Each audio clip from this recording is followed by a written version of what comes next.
Alright, all works. Error, try again.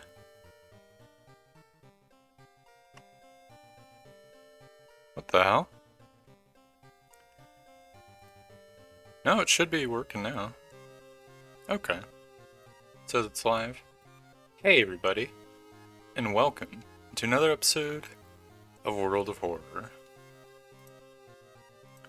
And this one, I'm gonna do some more Harbinger of Doom runs. Because I enjoy them. This looks like a fine color.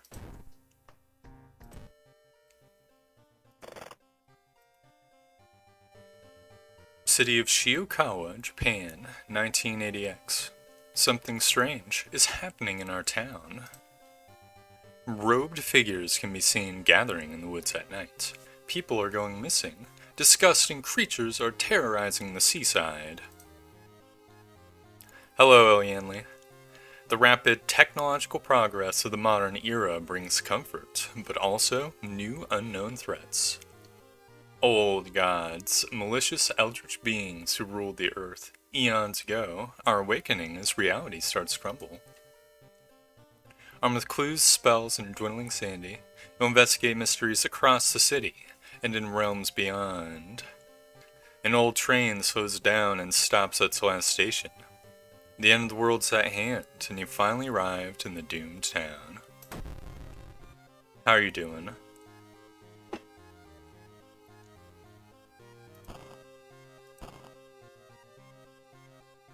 Also, built yet another new character.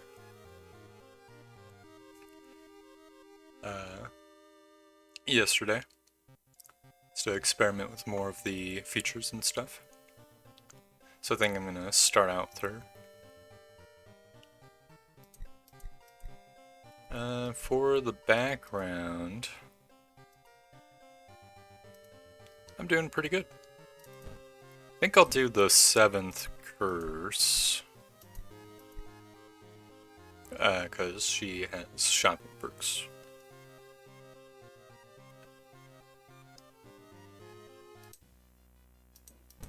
For the old god, I think I'll go with, I don't know, Kathak Adarasu. Seems like it'll be a real ballbuster.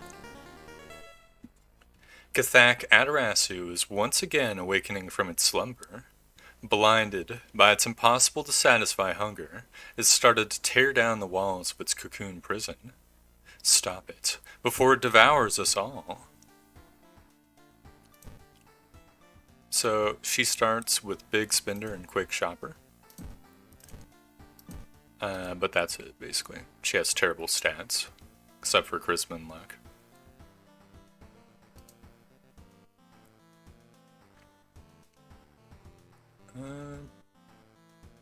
Let's see, I don't think the actual... I think a normal shop might be better than the occult shop for us, maybe? Because we could get the map or the compass. I mean, the occult shop's got the violin. It's the only thing. And the happy mask. I'll do the normal shop. Everything else seems pretty much normal. Legal Den maybe could be cool, but I think a hardware shop weapon would be better.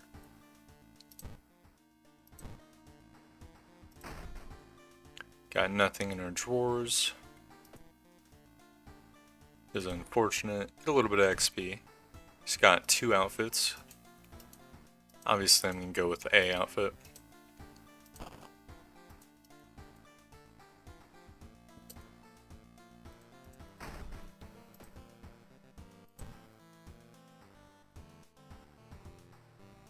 Let's see.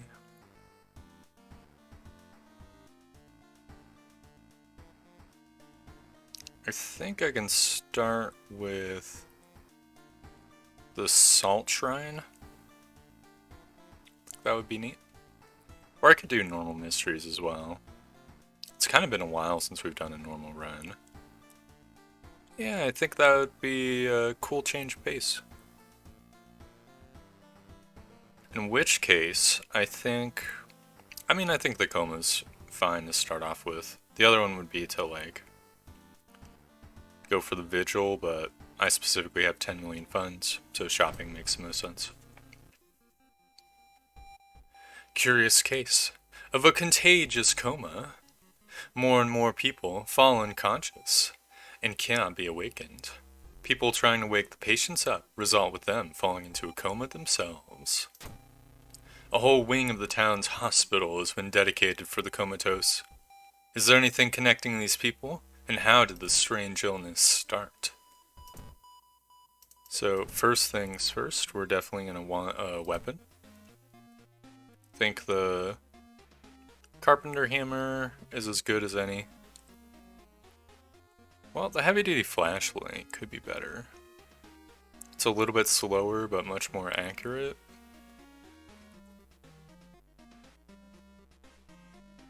But if we're going to be prepping our attacks anyways, then... Well, you know what, I'll get the heavy-duty flashlight. We got a discount, so we got +1 funds.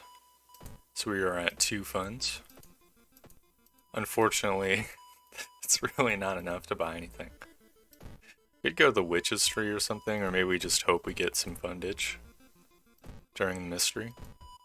I'll go for a Witch's Tree curse. Why not? Okay, got curse signs. That is pretty funny. Then we can shop for normal items. Compass is awesome. Map is awesome. Camera is also awesome. I think the camera makes sense for us because we have a knowledge weapon, so I'm going to go for that.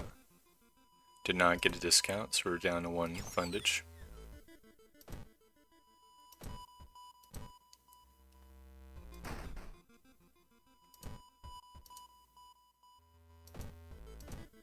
Okay.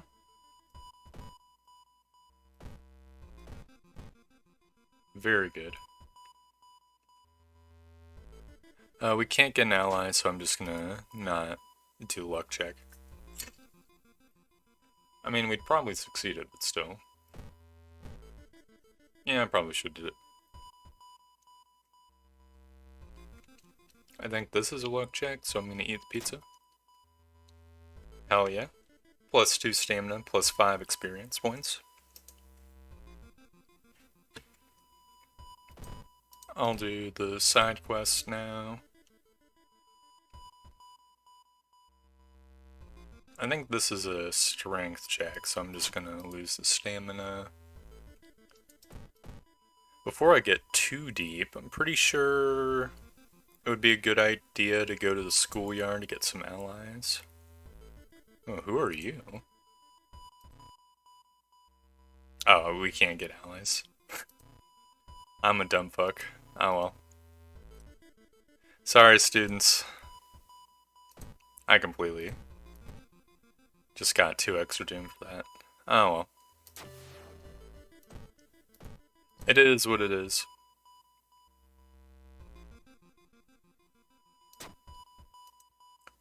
Not used to doing the 7th curse. I've just been doing the other background more often lately.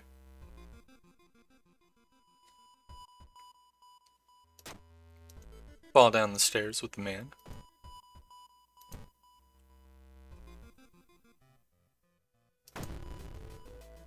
Alright, how bad is our combat looking? Okay, so we can get 1 strong attack. We can also flash the creature and hit it. Yep. Oh allies, oh dead allies. That's indeed exact experience I just went through.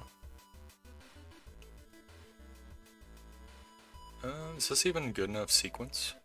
I mean, the flash does lower enemy power. I think it's probably worth it. We got scratched. That's not good. We now have a 70% chance to hit the ghoul. I think I'll go for 1 more. This might be a mistake. Can I pray? Regain 1 stamina, costs 2 reason. I can. I'll do that. What are the odds we don't dodge twice? Oh, oh, oh! We now have an 80% chance to hit, which means we can do 2 attacks if we wanted. However, the ghoul has 12 HP. Maybe we could brace an attack. Absolutely cannot brace an attack. We can't even brace and kick because our strength is so low. I guess I'll do the dodge sequence again. Because why not? We did not dodge. It's not good. And we kill it. Plus 10 XP.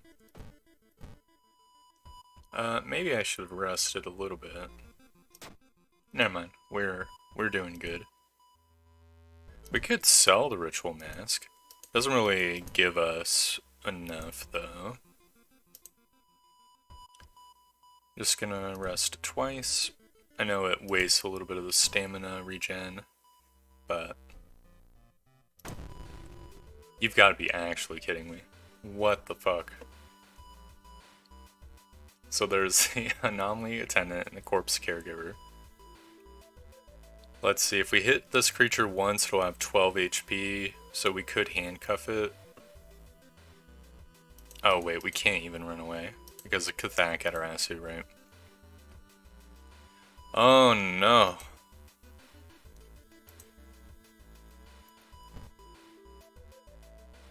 Okay, so it has 11 power, so we have a 69% chance to hit, but we're actually going to have a 79. So that would be a 99. We could even get 100. Then we handcuff it and we lose some reason. There we go. We only lost 2 reason because for whatever reason it's not accurate. This creature has 22 power, I think. I assume its power number works even though it doesn't like say it works. Second enemy death, I mean anomaly and corpse nurse. Yeah, it's pretty rough. It's kind of interesting. It's got the same like circly arm lines as Puppet Chan does. How much damage does the Ritual Mask do? If we throw the Ritual Mask, we could maybe kill it this turn. Assuming the Ritual Mask does 3. It probably does 2. Also, I don't know if throwing works with 2 enemies. What's the alternative? There's no good alternative. I mean, we could flash it and see what happens, I guess.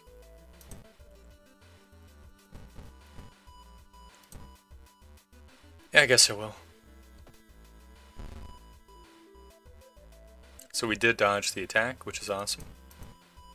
Now we can just strong attack it. Did not end up having to throw a Ritual Mask.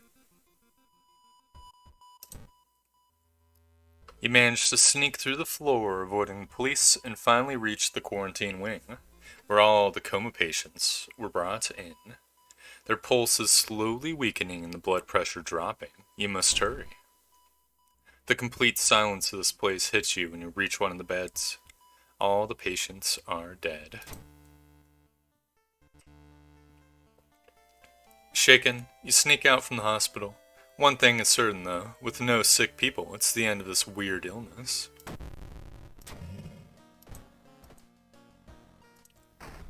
Very good. Our character's already beat the fuck up. Which is what it is. I think I'll get a little extra reason. Just because reason's more valuable. I think I'll do the Violent Vigil next. Oh, we've got the Frightening Flood too. Are you serious? Wiki says Ritual Mask is 2 throw damage. Then I'm very glad I did not throw it. Vicious Verses of a Violent Vigil. You've received an official looking letter. What does the law firm from Tokyo want from you? We regret to inform you of the passing of our client and your granduncle. His funeral will be preceded by an overnight vigil as per the client's request. There's an address in the list of people expected to arrive. You don't recognize any of the names. Intrigued, you decide to check it out yourself. What's the worst thing that could happen? Thank you for the reminder, El Yanli. Will definitely help me out, unironically. We got a crowbar, which is good. Fame doesn't really do anything for us. Art knowledge doesn't either. I mean, it gives us perception. We're kind of not doing super hot on the Doom. So I kind of think I want to... I don't know. I think I'll juice my charisma and my knowledge.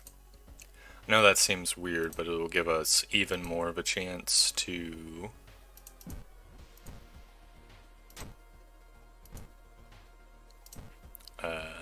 succeed in charisma checks, which are not that uncommon.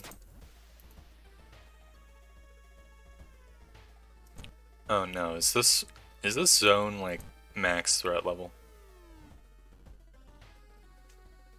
Hopefully not. I think... I mean, more XP would be more good. We're a little bit Doom max, so I kind of want to compensate a little bit, so I think I'll go for the B ending. So observe the foot, vigil pamphlet, bow, clap, bow, bow. There we go.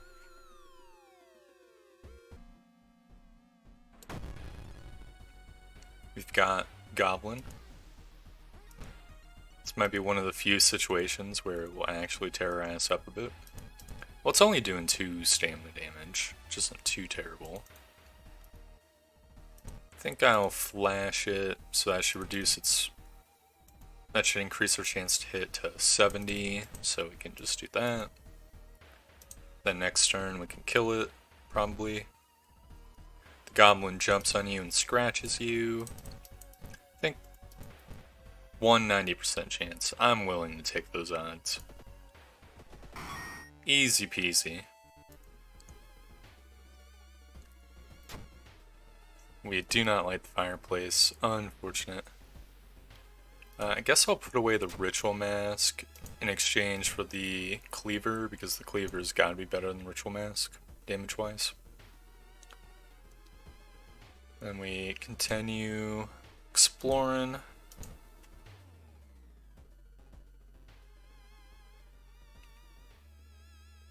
This is kind of awkward. I think I'll fight the feeling. Plus 10 XP, minus 1 reason. Thank goodness, it's a charisma check.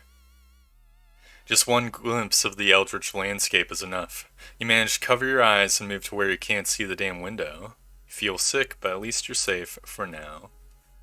The reason I tried to fight it is because... if we got frostbite, we would just instantly die. Our strength would be 0. Okay, I need to double check. What's the threat level? Oh, it's only threat level 3. I'll lift the heaviest box. Hopefully we do not die to stat lots this run. We only have like 3 or 4 events. I'll get the XP. So at 2 AM we've got to feed the plant with blood. I think I will do so. Because the alternative is fighting the couple. I mean, the couple would have done reason damage. I'm fine with getting the B ending. Got one more event. Please no stamina loss. Oh, thank goodness. Luck check success. As the vigil is nearing its end, the whole mansion shakes more and more until the walls start to collapse, revealing the shocking truth about your whereabouts. Clearly, I mean, we could fight the boss. We're at 38% Doom. We'd be flashing him every turn, so eventually we'd be getting 100% attack rate. Give us decent XP. We're 8% off our Doom threshold, and it probably would hit us like 3 times if I had to have a sort of guess.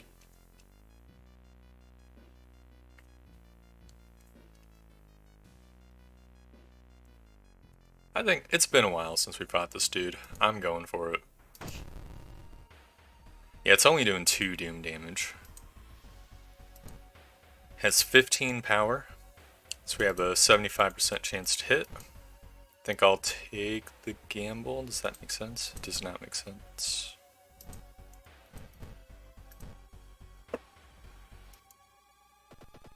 Apparently the old man is human too. And we dodged an attack. That's amazing. We dodged the attack again. We now have a 95% chance to hit. I think I'll go for one more. We dodged the attack again. Oh, what the hell? We're doing so good. So we can do 10 damage in a single round. Did not dodge the attack this time.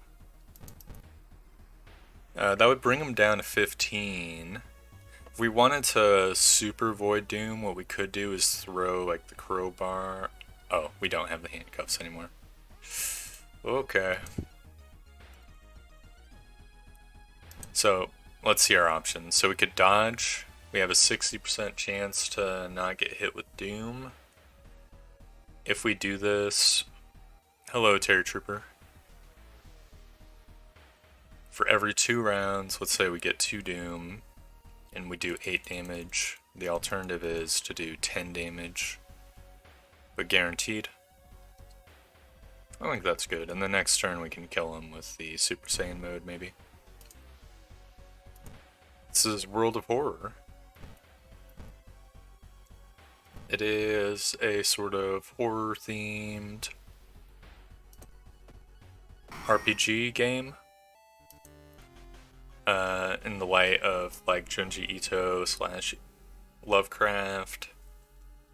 Gotta solve 5 mysteries and then do like a little gauntlet in the lighthouse in order to stop an old god from awakening and destroying your world, basically. The contract is void. A voice booms in your head as everything gets dark. When you wake up, you find yourself lying on the grass. An old mansion nowhere to be seen. Next to you are the other guests, as confused as you are. Everything feels like a bad dream. Was the man claiming to be your granduncle really trying to cheat death itself?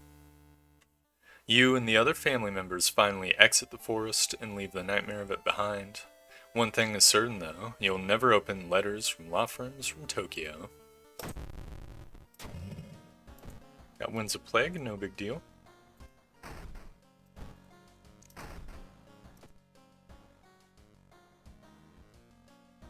I like the game, so I feel like it's got a real good combat system. There's like a lot of ass pulling you can kind of do with it. Just always cool to me. Now we could go for the Frightening Flood next, but I kind of want to level up more. Guess we could do the found footage, just in case Roads Closed gets us.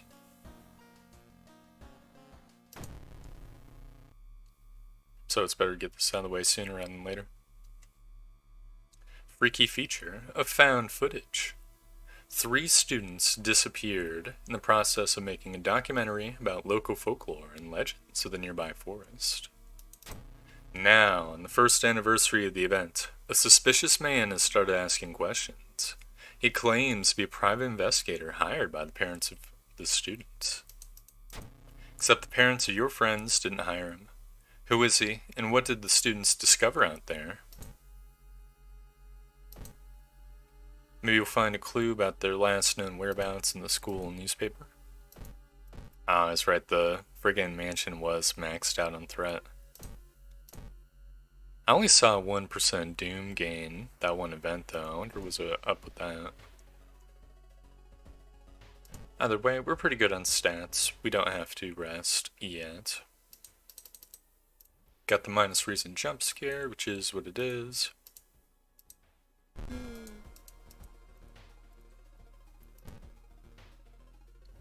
We again did not get a good level up. I think I'll level my strength so that we're not so at risk of the frostbite killing us instantaneously.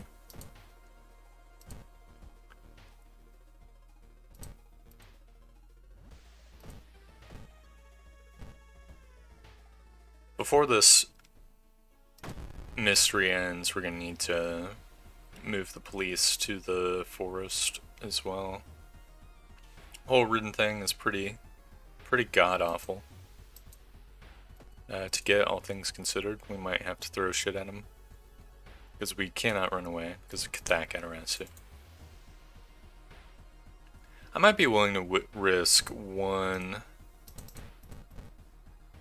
attack from him. Please don't Holes Curse me. You dodged the attack. Fantastic. It's also weak to bludgeoning. So we can get 1 guaranteed and 190%. We're going to do 10 damage. Thank you for the reminder, El Yanli.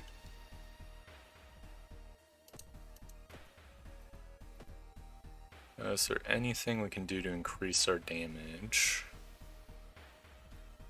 I guess, let's see, I throw the steak knife, it does 5 damage. I throw the cleaver, it does 3.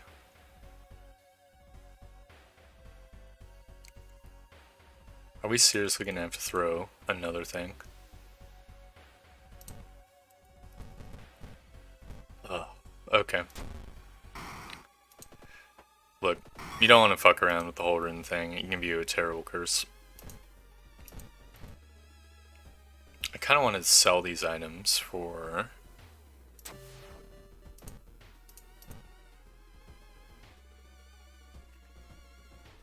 you know, some money to buy some items in the shop.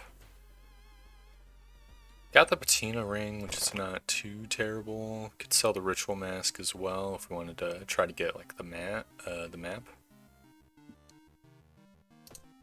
think that's probably good.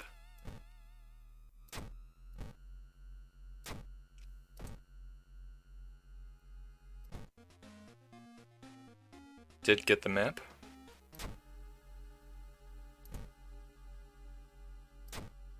So that might help us avoid a Doom loss. Might get Jarmand, which is what it is. I'm gonna rest like 3 times as well.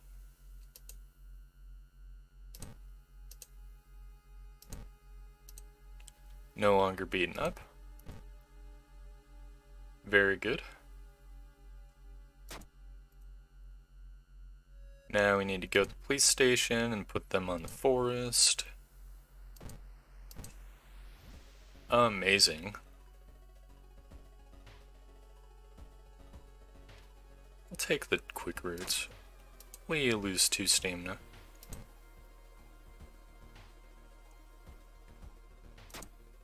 Got a spell. Spell is void. Probably not a spell we're gonna use, but +1 reason is nice. We got it on the 2nd juice? The rumored witch house seems empty. In the basement, however, you find a camera pointed at the large hole in the ground. On the table next to the camera, you see 3 cassettes, each titled after one of the missing friends. Then, you hear a curious sound coming from the hole. You kneel down and lean forward to see what's inside. It takes a while to process what you were looking at. It's a gigantic eye staring right at you. Hypnotized, you continue to lean in, feeling weaker and weaker as the gargantuan beast lures you in. At the very last moment, the suspicious tall man grabs you by the collar. He explains he's part of the cult protecting the house and the mysterious entity below it. "You've got a bigger purpose than to die here," he says before knocking you out. Wake up a few hours later on a bus heading back to your town. Got riots, no big deal. And we've still got the Bathola. We're doing amazing on Statoles. I think I'll do the Ramen and I can do the Flood last. Yeah, makes sense to me. Rotten report of a rancid ramen. Out of thin air, a brand new ramen restaurant opens in town, is adored by everyone. Once people take a bite, they just can't stop. Day and night, the queues stretch out the door. The shambling customers stuff themselves, dish after dish, while the blind owner sits silently behind the counter, grinning and polishing his gleaming knives. You're determined to discover what makes this ramen so enticing. Was its true power? Dog meat? Human meat? Flesh of the gods themselves?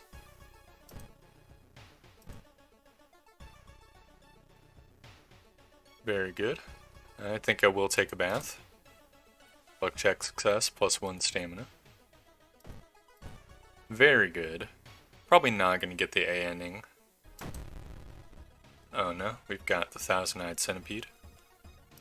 Have a decent chance to hit because we've got a decent amount of level ups. So we should have a 95% chance to hit. We're still very slow combat-wise, which is unfortunate. We did not end up dodging the attack. I think I will flash one more time. I don't think there's a better sequence for us. We did not dodge the second time. Oh no. We can only do 10 damage. This is so fucked up. Can I brace and kick? Alright, RNG, please. 80% chance we do kick it. And then boom. +15 XP.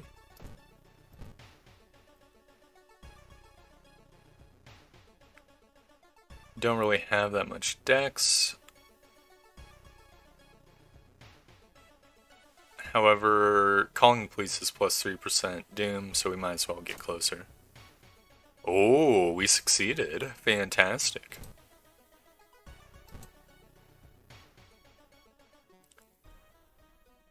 Stream daily, can't stop tuning in. Love World of Horror. Thank you, Shine Bazali. I also enjoy the game.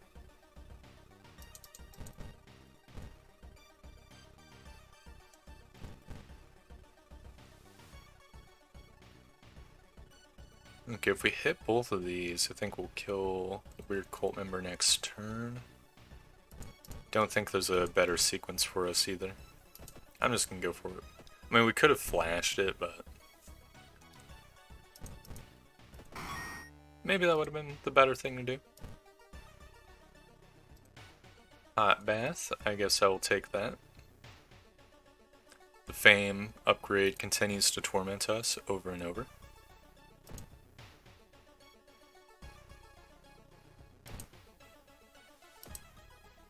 I think before the mystery ends, I'm going to want to rest a couple times, because I think we are doing okay-ish on Doom.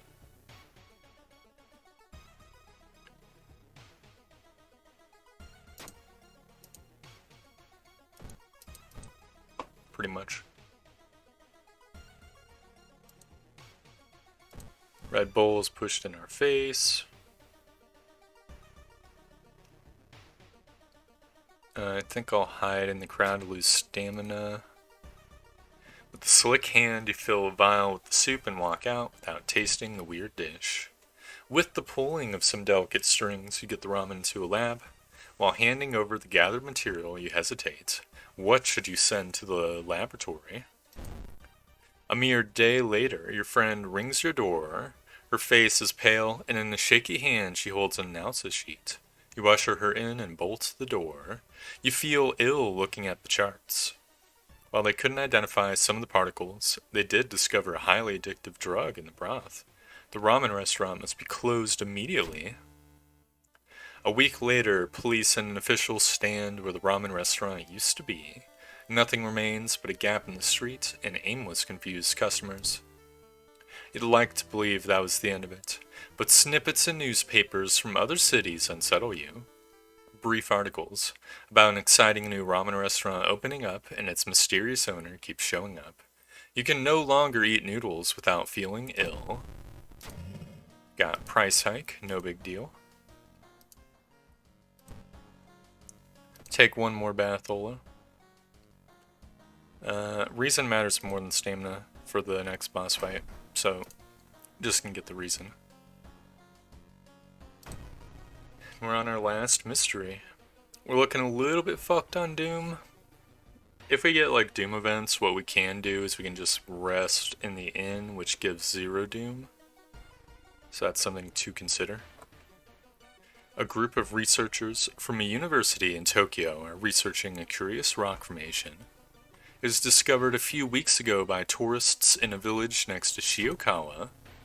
You've read about it in a newspaper. The sudden disappearance of the tourists was the subject of school gossip for a few days, but ultimately no one was found. The rock formation must be somehow connected to the events happening in your town. Feeling that researchers can help you, you decide to pack yourself and visit the village yourself. We get attacked by a Deuterino. Have a 100% chance to hit him. Has 22 HP. This is kind of awkward. We're like 7 time units away from being able to double smack this dude. I'm pretty sure this guy's weak to slashing. We might have to brace next turn. If we brace, we can kick. Okay.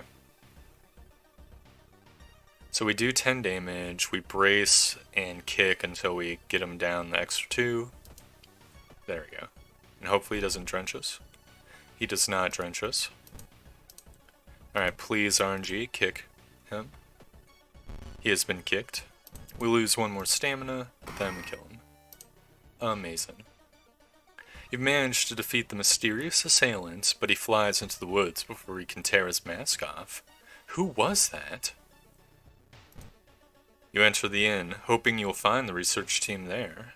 All but 1 room are empty. In the last one, you find a visibly stressed man, Matsuda-san, the expedition leader. Thank God you came.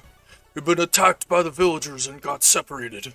I'm worried for my colleagues. The things you've learned here, the knowledge, it's too dangerous. We must escape this place as soon as possible. He gulps and looks out of the window before continuing. The last time I saw my team was at the school. We used an empty classroom to keep our research notes and equipment. You should look there for clues. Remember, we must flee before the river level gets too high, or else.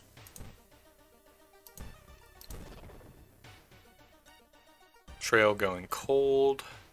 Try a different approach. This is a knowledge check, but if we fail we get doomed, so I'm just going to tank the stamina loss. Let's see, so village or forest has a small chance of lowering doom. I'm going to start with the forest. Plus 2% doom, that really sucks ass. Bad time to be out of cash. I guess take my memory. Are you serious? Please. Oh no. It's Remu the Divine. He's doing 3 all damage. And we can't escape. This is so fucked. I do think we probably have to flash. Because we can't kick this person to death.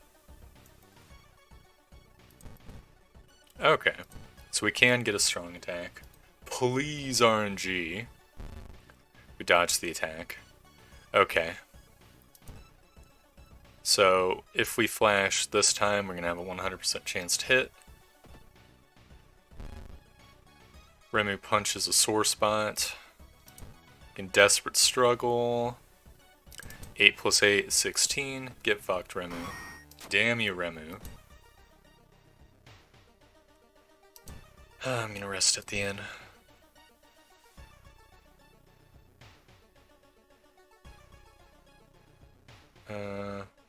Don't know if we'll be able to get someone in the village. That's the problem. The school might be a 1 juicer. I think we just continue to rest. I'll give it 1 more.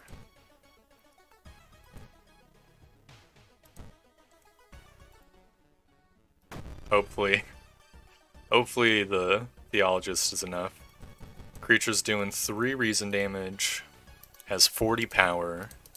We can flash it and strong attack it.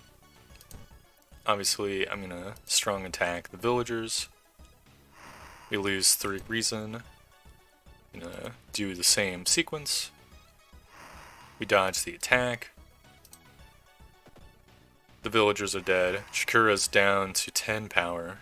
You have a 100% chance to hit. I think it's probably worth continuing to flash. Like, we get a guaranteed 6. The alternative is like 10. Can maybe brace, but we can't attack if we brace, and flashing doesn't really help the kicks. So we're just in the hands of RNG for now. We've dodged an attack. Fantastic. I smack it again. We take 3 reason damage. We're down to 1 reason. Has 23 HP. This is not the greatest. We can do 16 damage to the creature. It has more than 16 HP. I could brace and meditate twice. If we do that, we're gonna lose 4 stamina and gain 2 reason, but then we're gonna lose 1 reason.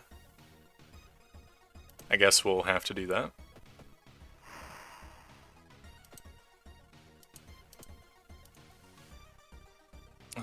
Okay. So we camera flash, and we normal attack, and we meditate once more. And we forget Void.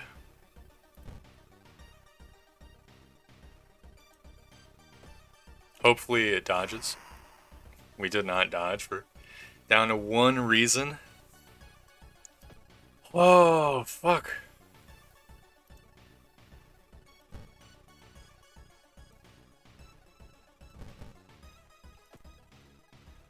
Okay. I think we just throw our camera. Throw our heavy duty flashlight. Please do 3 damage. It did 6 damage. There we go. Fuck you, Chikura. The Eldritch monster disappears as suddenly as it appeared. All that's left of Kaibara Village is a group of deeply confused villagers. Sadly, it's too late for Matsuda-san. The research team has parked their jeep on a hill that wasn't affected by the flood. They drive you back to Shiokawa and promise that they will alert the university. You can only hope that help will arrive in time. Please no time skip. Freaky flood, no big deal. Got another level up. Self-therapy, a little bit late for that one. We don't have any way to get more spells. Guess I'll get Outdoorsman. I'll juice my knowledge even more. Oh, this run was going so well until fucking Chikura fucked everything up. What's in the lighthouse? Let's see.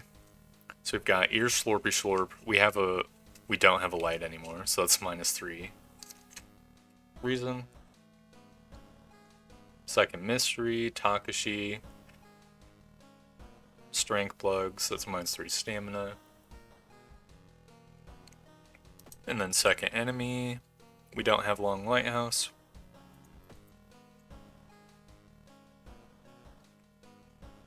We could just rest twice and we'll be good.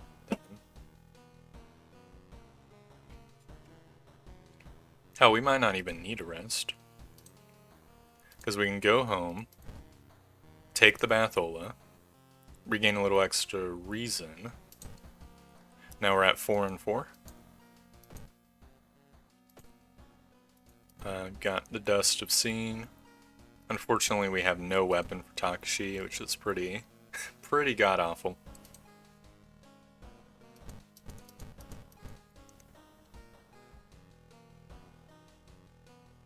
Okay, we do not need to rest. It's also kind of awful that Takashi... No, we're going to have 1 reason when we fight Takashi, so that is good, actually. we can go Super Saiyan on him. Alrighty. We might lose Takashi. That's the main risk this run.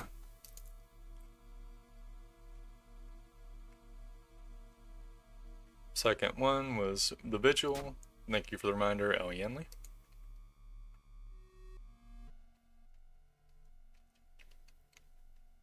Climbing up the winding staircase, you're stopped by a masked man wearing an expensive suit. The rules have changed, kiddo, he says, taking the jacket and mask off. Nothing personal, really. So we can't run, obviously. I have to improvise a weapon and flash him. We found a branch. He's down to 5 power. So we do have a 115% chance to hit him. We can hit him for 6. We can't really throw the Dust of Seeing. Definitely think we throw the camera. Loses 3 HP. We'll be able to Desperate Struggle and get 1 strong attack. This is so booty. Maybe I shouldn't have thrown the camera.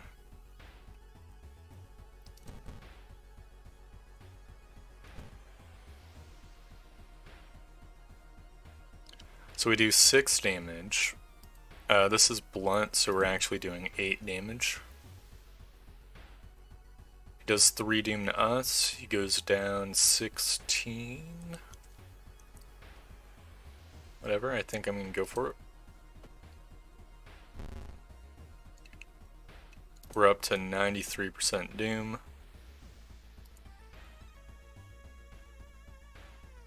Oh. Okay.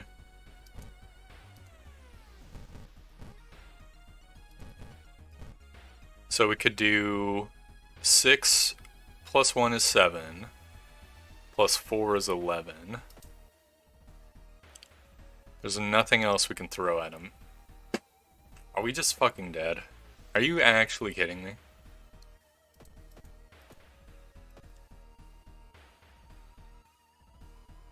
I mean, we could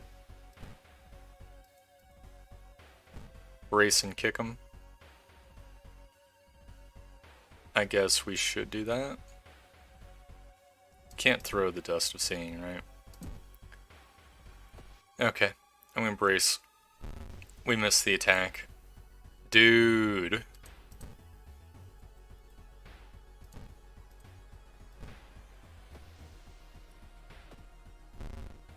He's down to 13 HP.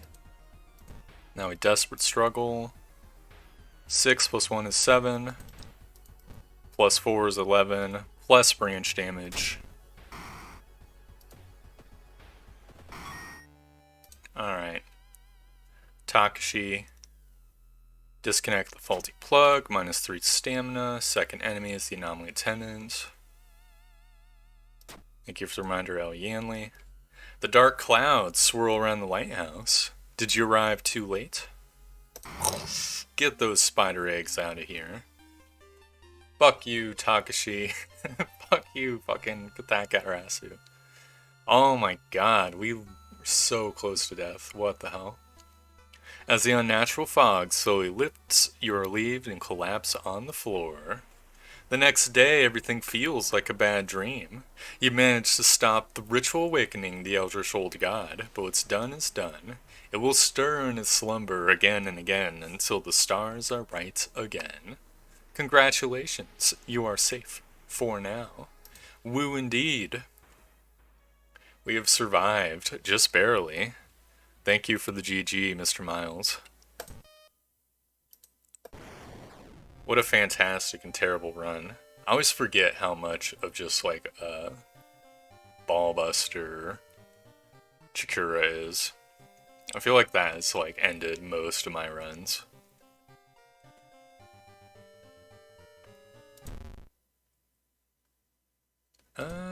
Oof. That's a really potent color. Okay, I like this Pokemon Yellow. Is it always him on that picture? Whatever, I think I'm gonna do a poll this time to see what I should do next. What should I do next? Challenges. Aspen's Pockets Mysteries. Add option. Normal run. There we go. Give you guys the opportunity to tell me what I should do next.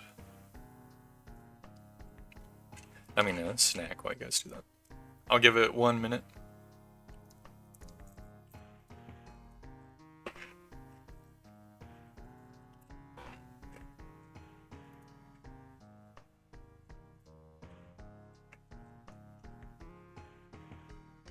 So far, it's Haspin's Pocket Mysteries, which is winning.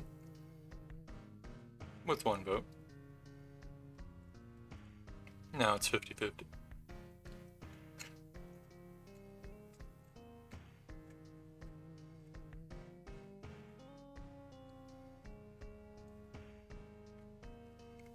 In the event of a tie, I'll just roll a die.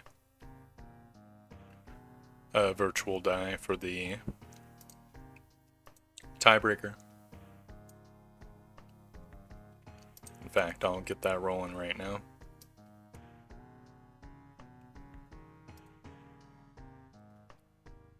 Looks like Haspin's Pocket Mysteries are winning though.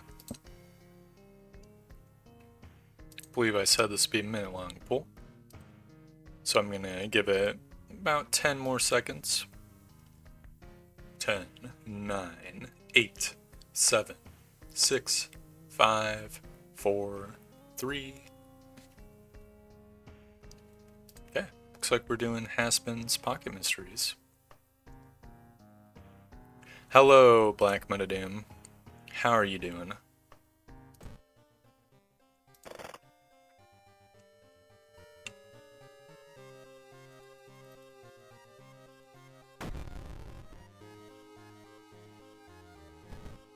I think I'm gonna do random character, random old guide as well.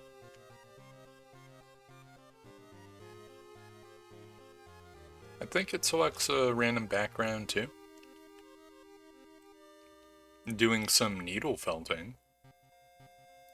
What's needle felting? Don't think I've ever heard of this. So we got Ill-Fated, Dreaming of Shiokawa Man, and randomized item statistics. So all vent checks automatically fail. That's kind of booty, I'm not gonna lie. We do get Parting Gift to start out with though. I think I'll level my charisma to benefit off this the most.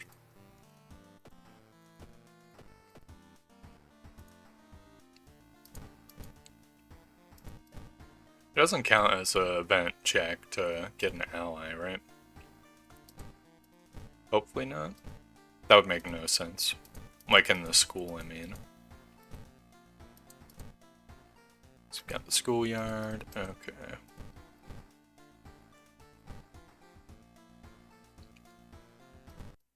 think I'll go the legal den as well. Got library notes. I'll use them. Multiply wound is not the worst. I'm not going to juice the notes that much. Pretty much stab into shapes over and over, wool with barbed needles. Right now I'm making a penguin. I'm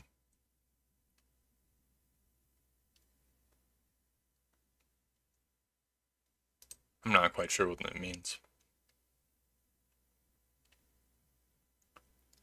Stab into shapes over and over, wool. Like a tattoo, kind of, with wool? Obviously we get the little money. Apparently we're on A timeline. So I'll get the, why not the jacket?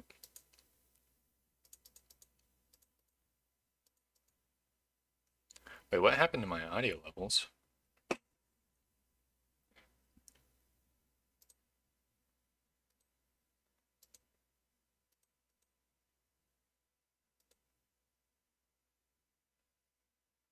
I think we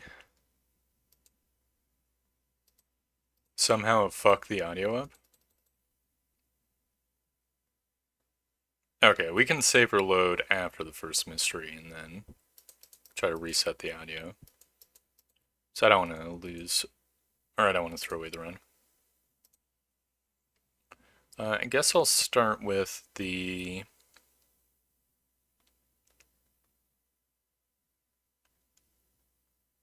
Raven one. So I like the Raven one.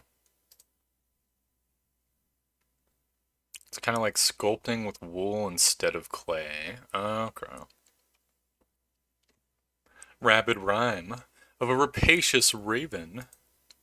Little raven, hungry raven, living in a deep dark hole. My friend was very craven, so the raven ate him whole. This dreadful rhyme is making its rounds around Shiokawa primary schools as of late. More and more children memorizing the lines and singing them at random times. When the song is sung, a child is fated to disappear. They disappear overnight, right from their homes and from their parents' hands, never to be seen again. The police is hopeless and the parents in town are borderline hysterical. Is there a way to stop this madness? I think we will be Craven this time, probably, because we're guaranteed to fail the strength check anyways. First things first, I'm going to the schoolyard. I'm getting the allies. Got student C, definitely get the fuck out of here. She gives us +1 strength. What about you? -1 strength, get out of here. She gave us +1 strength. We don't. We do have XP. I'll share a creepy story. Ha ha ha. +1 reason / stamina. She managed to fuck our stamina up a little bit. What a bastard. There's this girl. Student D, +1 dexterity. What about student E? +1 luck. I can re-roll the luck into a different stat. +1 strength. That is so fantastic. We are statted out so incredibly.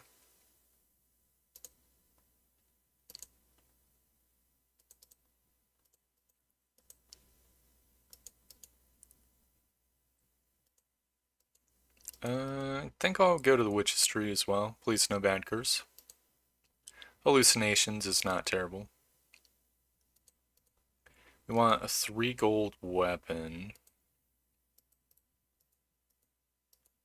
I kind of regret not getting the hardware shop because we have such good strength value, but whatever.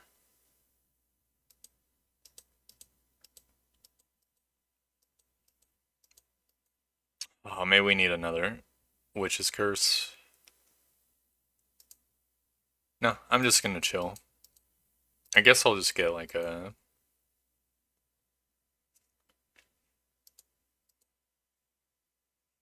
In the Trepidatious Tongue, we can get an actual weapon, so that's what I'm gonna do. I definitely will jog around the block, -2 stamina. Oh yeah, we automatically fail event checks. I've heard that Miss O's twins disappeared last night. Poor woman, says one of the teachers. After some persuasion, he gives you Miss O's address. She lives in a 2-story house down the street.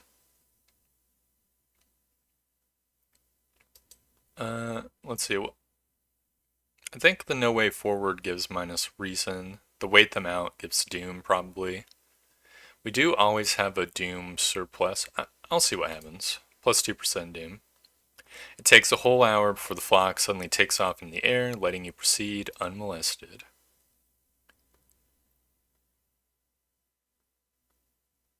My little girls, I was watching them in bed as they slept, and turned around to put away their toys, and the next moment I knew, they were gone. The door and the window were closed, but they disappeared anyways. Maybe this little hungry raven is some sort of evil spirit or demon. Hopefully you can find some leads in the local library. Oh, we have an ally too. I forgot. Oh, it's Masafumi. Lighting the candles is minus 4 reason plus 20 XP. We could pick up the book, and the book can sometimes give us 10 XP. Other times, it's just like a normal book. It's usually not the 10 XP book. I think I'll light the candles. I'm feeling bold. The moment you light the remaining candle, the ground under the sigil collapses, revealing an impossibly deep hole. Its walls are carved into a spiral shape, giving it the illusion of movement. Because it's an illusion, right?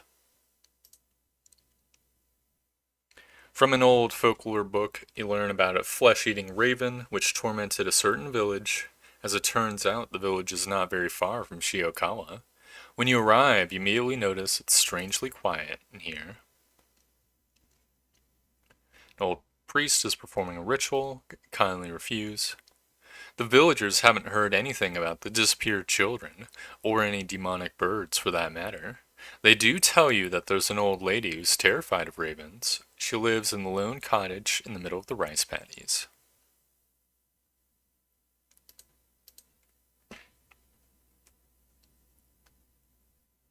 If we turn around, it's plus 3 doom. Ignoring the feeling is like reasonless. I think I'll turn around.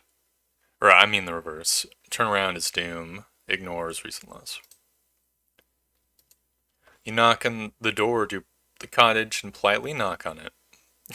An old woman opens the door and lets you in. When you tell her about the disappeared children in the Raven Rhyme, she gets wide-eyed and gasps in terror. The old woman grasps at her head, hiding her face in her hands. Oh no, the accursed bird is back. Please, for your own sake, don't even think about going after it. Just turn around and leave. Forget about these children, I beg you. Charisma check failure. The old woman becomes hysterical and starts yelling at you. You decide to leave her before she gets even more violent.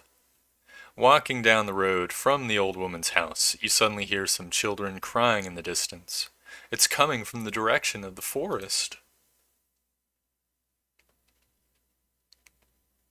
You roam the forest for several minutes until you find the source of the crying.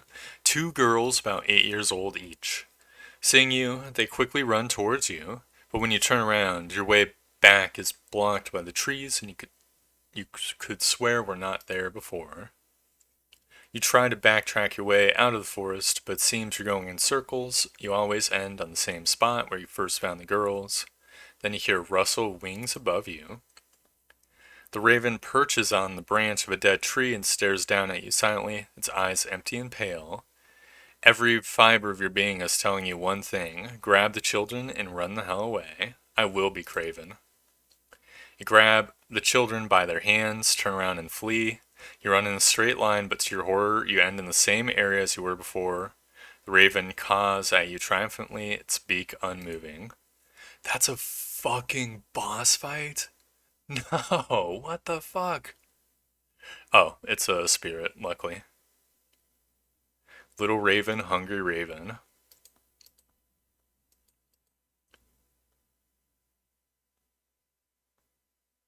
See, we do have offering materials, but we could sever kick. We could sever kick and offering do 8 damage. We could do that twice. Basically get 8% doom in order to kill this thing.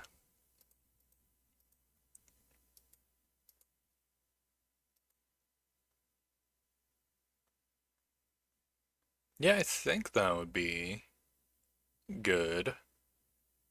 The alternative is like race and then sever kick, but we'd end up doing less. Okay. They're even caws at you, its beak unmoving. It caws again, and boom. plus 14 experience points. You raise from your knees and look at the raven, whose shape is slowly distorting into nothingness. It croaks one last time and takes off into the air, dissolving into a cloud of black smoke a few seconds later. You stare at the sky for a while longer, but the raven does not reappear. As the twins start to sob and cry, you reassure them that everything will be okay and start leading them out of the forest. Half an hour later, you reach the village and take them to the local inn. The inn owner quickly calls the police when you explain to him what has happened and explain who the children are.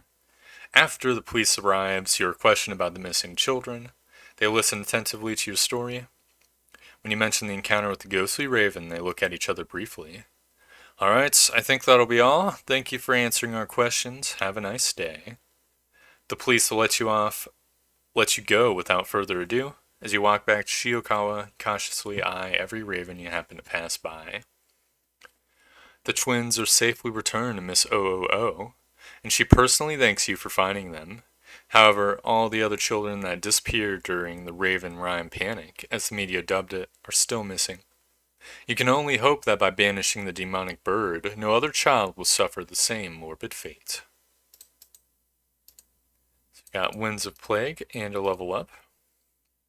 Just giving us fame, which is pretty good. I guess I'll get more strength. Alright, can I save? Saving/loading is temporarily disabled? What the hell? Did they fuck it up? Oh my god.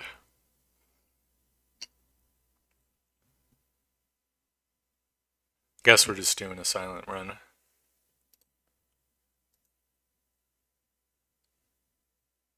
Well, it was working for like a brief while, right?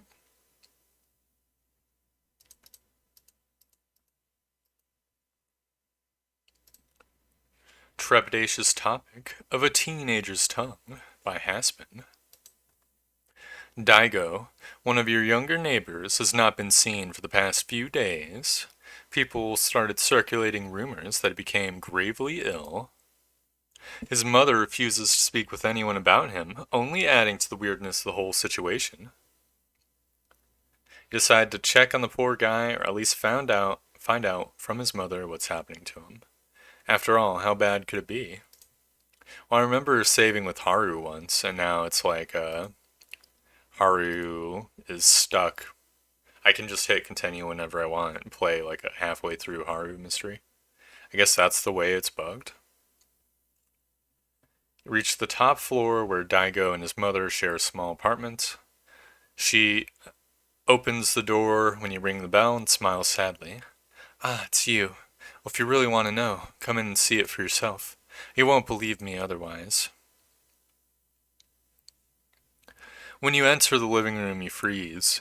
Daigo is sitting on the sofa, staring at you. You see that his tongue is unnaturally long, almost reaching to his knees. You ask Daigo's mother how it happened. We have no idea. A week ago, he woke up complaining about a headache. Since then, it slowly grew bit by bit, every day. It's 1 meter long already. You ask if you can help. I need to grab some groceries and visit the hospital to ask the doctors if they can help with Daigo. Can you stay with him for a while? You agree. Daigo has trouble talking and eating because of his tongue. His mother returns after a few hours. She says the doctors have never even heard of a case like this. I never used saving yet. The first time I saw a YouTuber try to save, it screwed up his game, so I never tried it. Okay. Daigo's mother walks you to the other door and asks for another favor. Because of his condition, Daigo has already skipped a week's worth of school. Would you go to his school and ask his teachers what material he missed so far? I'm so preoccupied with his condition that I didn't have time to do it myself.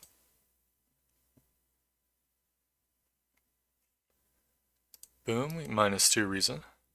The teachers were sympathetic. You decided against telling them about the tongue, and gave you a list of things Daigo has to catch up with. It's time to return to the poor guy. Hopefully he's feeling slightly better. Thank you for the reminder, Aoyamli. When you return to Daigo's apartment, his mother's thank you for your help. You notice that she has a ruler in her hand. What are you doing, miss? She smiles sadly and turns to face her son. I've decided to measure his tongue every day, and I just took another measurement. It grew another 60 centimeters since this morning. It's growing faster. The next day, you start to wonder, how does one's tongue start randomly growing in length? There must be some sort of underlying medical condition for this, right? Daigo's mother has already consulted the doctors, but you wonder if they've missed something. You ought to ask them yourself. So, guaranteed to fail the event. I'm going to search the cabinet and just lose stamina.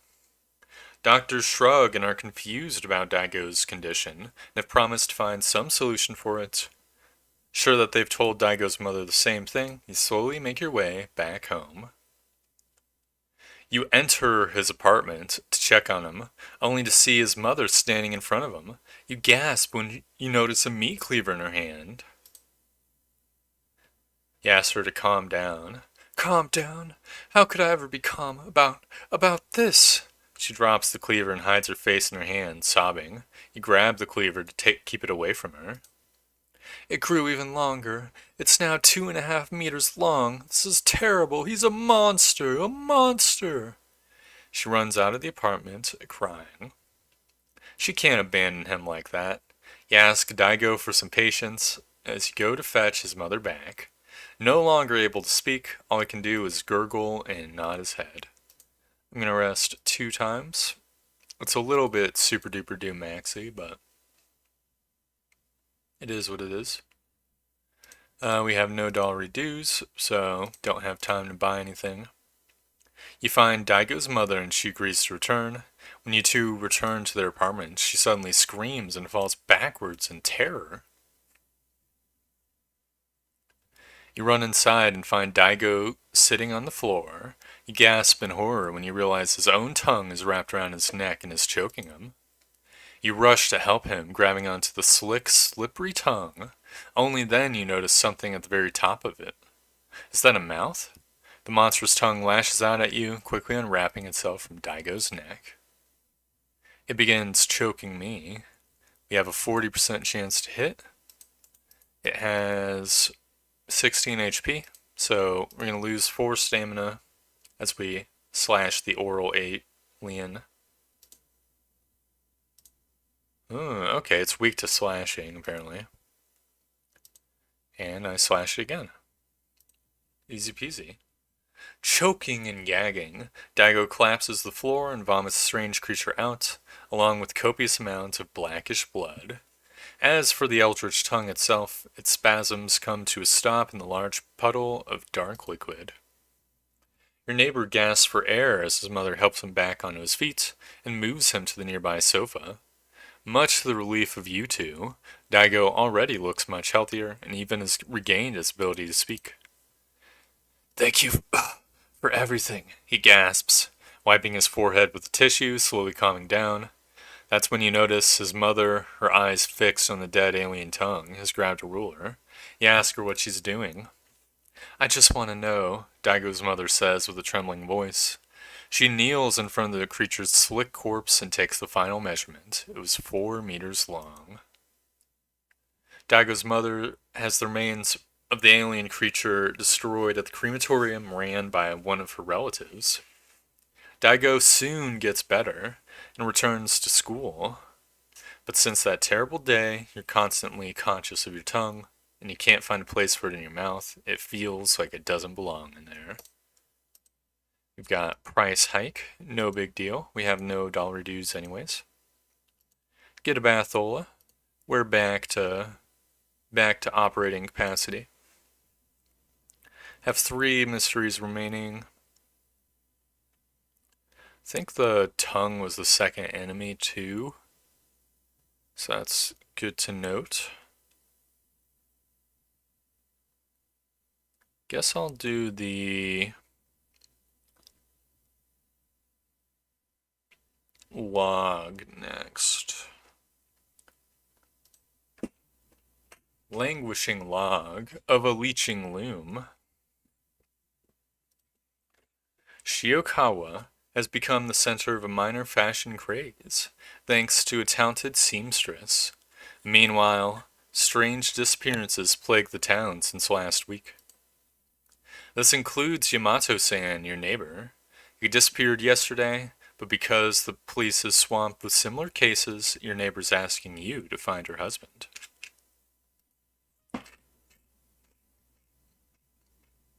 He is known for frequenting several ramen shops after town. What is happening to my head? Several ramen shops downtown after a day's work. Maybe he overstayed his welcome at one of them.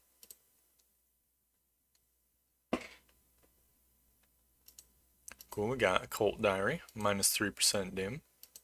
But it's actually less than that, because I think we have Cthulhu. Yeah. Oh, just straight up Cthulhu. In the picture as well. Yamato-san. Big Wally Yamato-san with the pencil mustache. He was here yesterday. Strangely, he didn't drink anything, and looked as if he was in a hurry. I think he said that he was going on a trip to another city or something like that. He left the town and didn't tell his family anything. Maybe someone at the bus station saw him.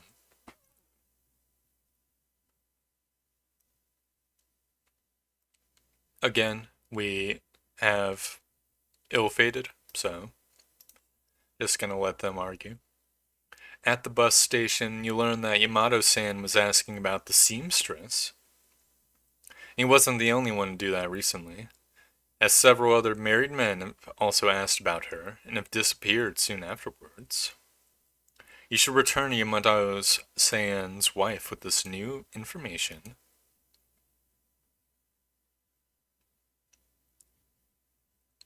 We're guaranteed to fail the event.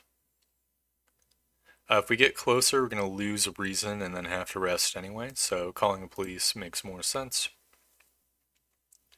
The seamstress! Yamato-san's wife suddenly gets very aggressive.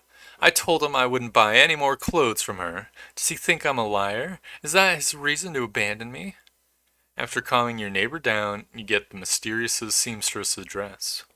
Her shop is located in a nearby village. It's time to catch a bus.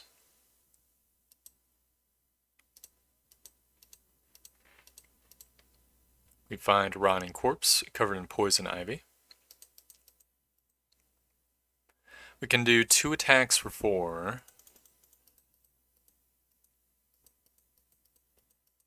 But we could do a 90% chance to do 6. It's 2 90% chances. I think I will do that. We take 3 stamina damage. Boom. Then we killed Suda-chan. When you mention the seamstress, the village women are very happy to help you out. Man or woman, big or small, she can weave fashionable clothes for everyone. Go check them out yourself. You won't regret it. With wide, manic smiles, they point you towards her workshop. I think last time I also had ill-fated as well. So I'm just remembering the clothes both being useless because of ill-fated. Yeah, the festive coat is +1 luck. The hooded robe is +1 spell. You focus on what's important and look around the shop. You soon realize that besides the lovely scent of perfume lingering in the air, there's a strange odor coming from the seamstress herself. She smells like ammonia and rotting meat. Who the hell is she? Something definitely is not right about the seamstress in her shop. You wonder if some of the villagers might be willing to gossip about her. It's a bad time to be out of cash. Take my blood. She gives me the creeps, one of the younger boys says. Heard she spent all her life working at the rice paddies, but after her husband died, she suddenly became a super talented seamstress. Would you believe that? And what's worse, my mom can't stop babbling about her every chance she gets.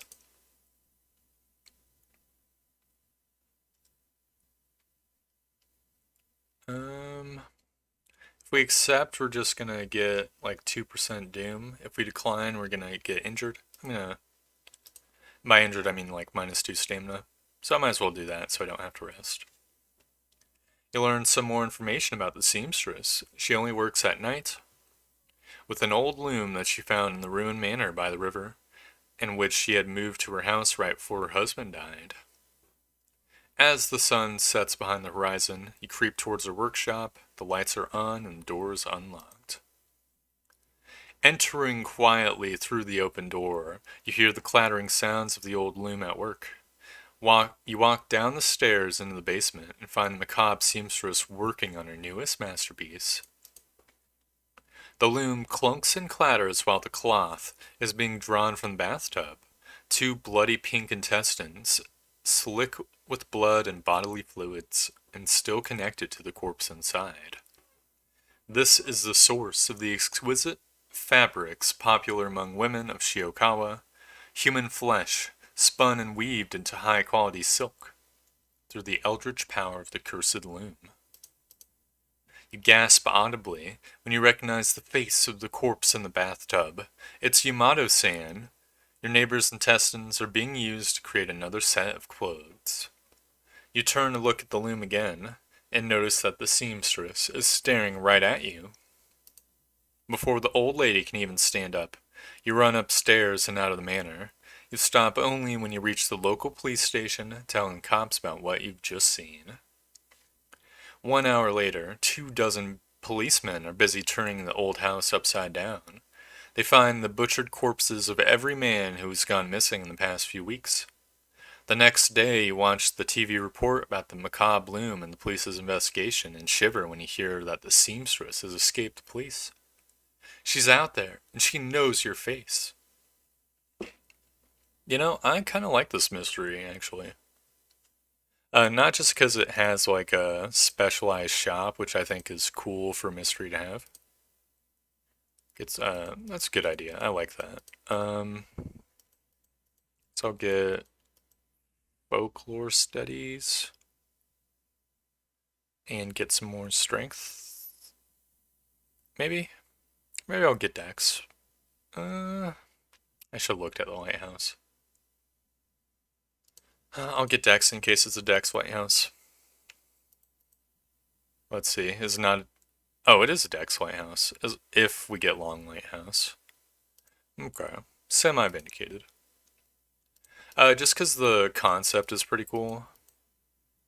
Not just like the lady schlorping intestines into clothing, but the idea that like this lady either found this loom or is hypnotized by the loom and has now like become a little non-human, you know? So there's no way she was like a serial killer before encountering the loom, right? It's clearly messed with her psyche. Just a cool idea in general. I mean, it's a classic format. You find haunted item, it causes you to kill people. I'll do the... And if we're being a little bit tactical, I could do the the orphan, but we're pretty much on point for the doom, so we can just rest or something. Surprising story of a succulent salt shrine. Workers who were digging out a tunnel to expand the railway network around Shiokawa have made a startling discovery. Inside a cave, they found an old shrine built out of rock salt and human bones. The police and the local authorities have asked the citizens to leave the shrine alone. But everyone is hoping to take a glance at the mysterious temple, or perhaps acquire a souvenir or two. For you, the emergence of the shrine in these strange times is all but coincidental.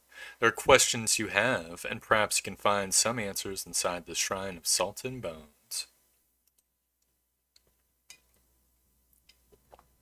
Everyone, from local historians to bar owners, is excited about this discovery, hoping the shrine will become a tourist trap.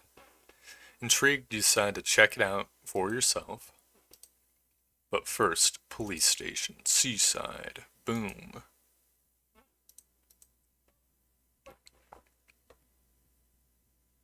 Coming up on the coastline, you see a man beside the lighthouse. It seems like he is shouting towards the sea.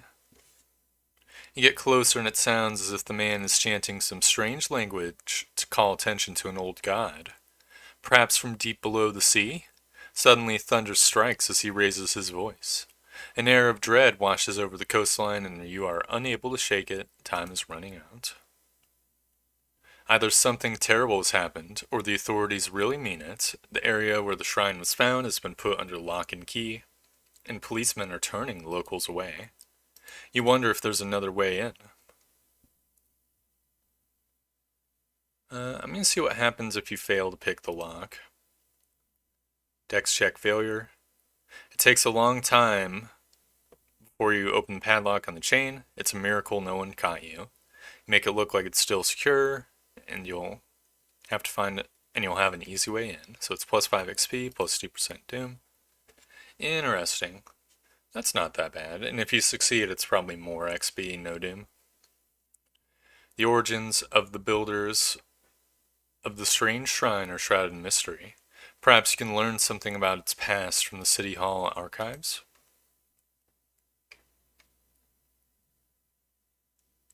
I guess I'll invite for coffee. You're told that a family of famous salt sculptors lived in Shiokawa 100 years ago, but they moved to a nearby village for unknown reasons. Fortunately, there's a bus line that stops by that village. Hopefully, the sculptor's descendants still live there. Definitely will take the wine.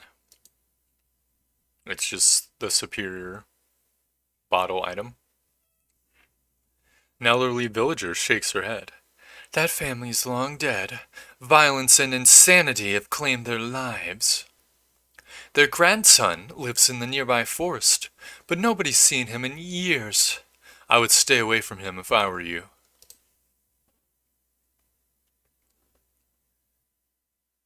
If we say it's too risky, we lose stamina. If we tap into his power, we get doom. Because we're guaranteed to fail. I guess I'll get the doom. You find the decrepit house of the sculptor's descendant, and a skeleton covered in cobwebs and rotten clothes. You return to Shiokawa the first chance you get. Storm clouds arrive from across the sea. The rain begins to fall as you walk towards the construction site. I'm gonna get some wine. Get the hangover. Ocean is hungry. Commit seppuku. Using the side entrance you found earlier, you get inside the construction site. You wonder what exactly you'll find in the Shrine of Salt and Bones. You climb down the ladder and reach the floor of the salt cave. The ancient shrine stands in the middle of a ring of stalagmites. A strange smell besides that of salt lingers in the air. So look around the cave was like perception, I think. The shrine was knowledge. I'll see what the stalagmites are. You touch one of the stalagmites and yell in surprise. The rock formation moved under your hand. As you look around, you notice that all of the stalagmites surrounding the shrine have begun to twitch and pulsate. Are those tentacles? Okay, so that's guaranteed reason loss by XP, which is meh. Meh for us, because our stats are low, and Cthulhu means that we gain like 1% doom, I think. A loud rumble interrupts your investigation of the cave and the salt shrine. While wondering where the noise is coming from, you are too late to notice the cracks in the salt-encrusted cave walls. Part of the cave wall comes crashing down onto the shrine, and seawater starts rushing in. You're knocked off your feet by the sudden deluge. The opulent shrine, built out of salt and bones, is smashed apart by the waves.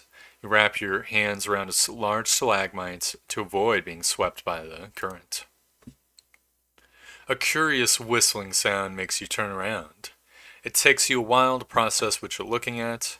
A pale white squid with dozens of tentacles thrashing about in the water. The alien being nimbly navigates the strong current and quickly escapes into the sea. The whistling sound is soon replaced by the rumble of rushing seawater as you slowly pull yourself up towards the exit of escaping the sudden flood. Drenched but alive, you make your way home, heavy rain washing the salt from your skin and clothes. The next day, local media report the destruction of the shrine and indefinite postponement of the railway expansion. You, on the other hand, are troubled by some dark thoughts. Did you release an ancient sleeping monster into the sea? Or was this shrine destined to be destroyed, and you were just a spectator? Got fetid fumes. Not the greatest, not the worst. I think better than contaminated water. So now we have the bottle, which is amazing. We've got one mystery remaining at 57% doom. I think I'll do the marital madness. Even though it's riskier. Morbid mystery of a marital madness. Hey kid, did you hear the news? One of your elderly neighbors greets you at the entrance to your apartment block. Mr. Moriyama is going to marry again. And it's that waitress girl from the restaurant down the street. I can't believe he had the guts to ask her out. And that she would agree, too. Aren't they almost 15 years apart? But hey, good for him. It might get him out of the dumps, you know. You have to agree, for once something is going well for someone in this cursed town. Or is it? It's been a year since Mr. Moriyama's first wife died in a car accident. Can't help but feel happy knowing that he was able to move on. You should pay him a visit and congratulate him. Excuse me, do you have a moment to talk about our real Lord and Savior? This is really fucking awkward.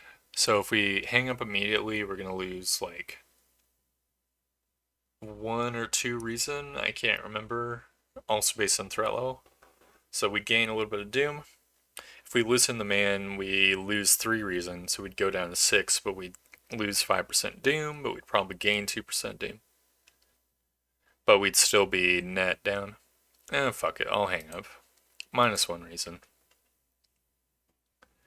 You find the apartment locked, and then remember that in the mornings he's working at a shop. It's located at the docks where Mr. Moriyama sells fishing nets and spare boat parts to the local fishermen. Flooded areas have given us drenched before the combat, which is pretty fucking terrible, all things considered.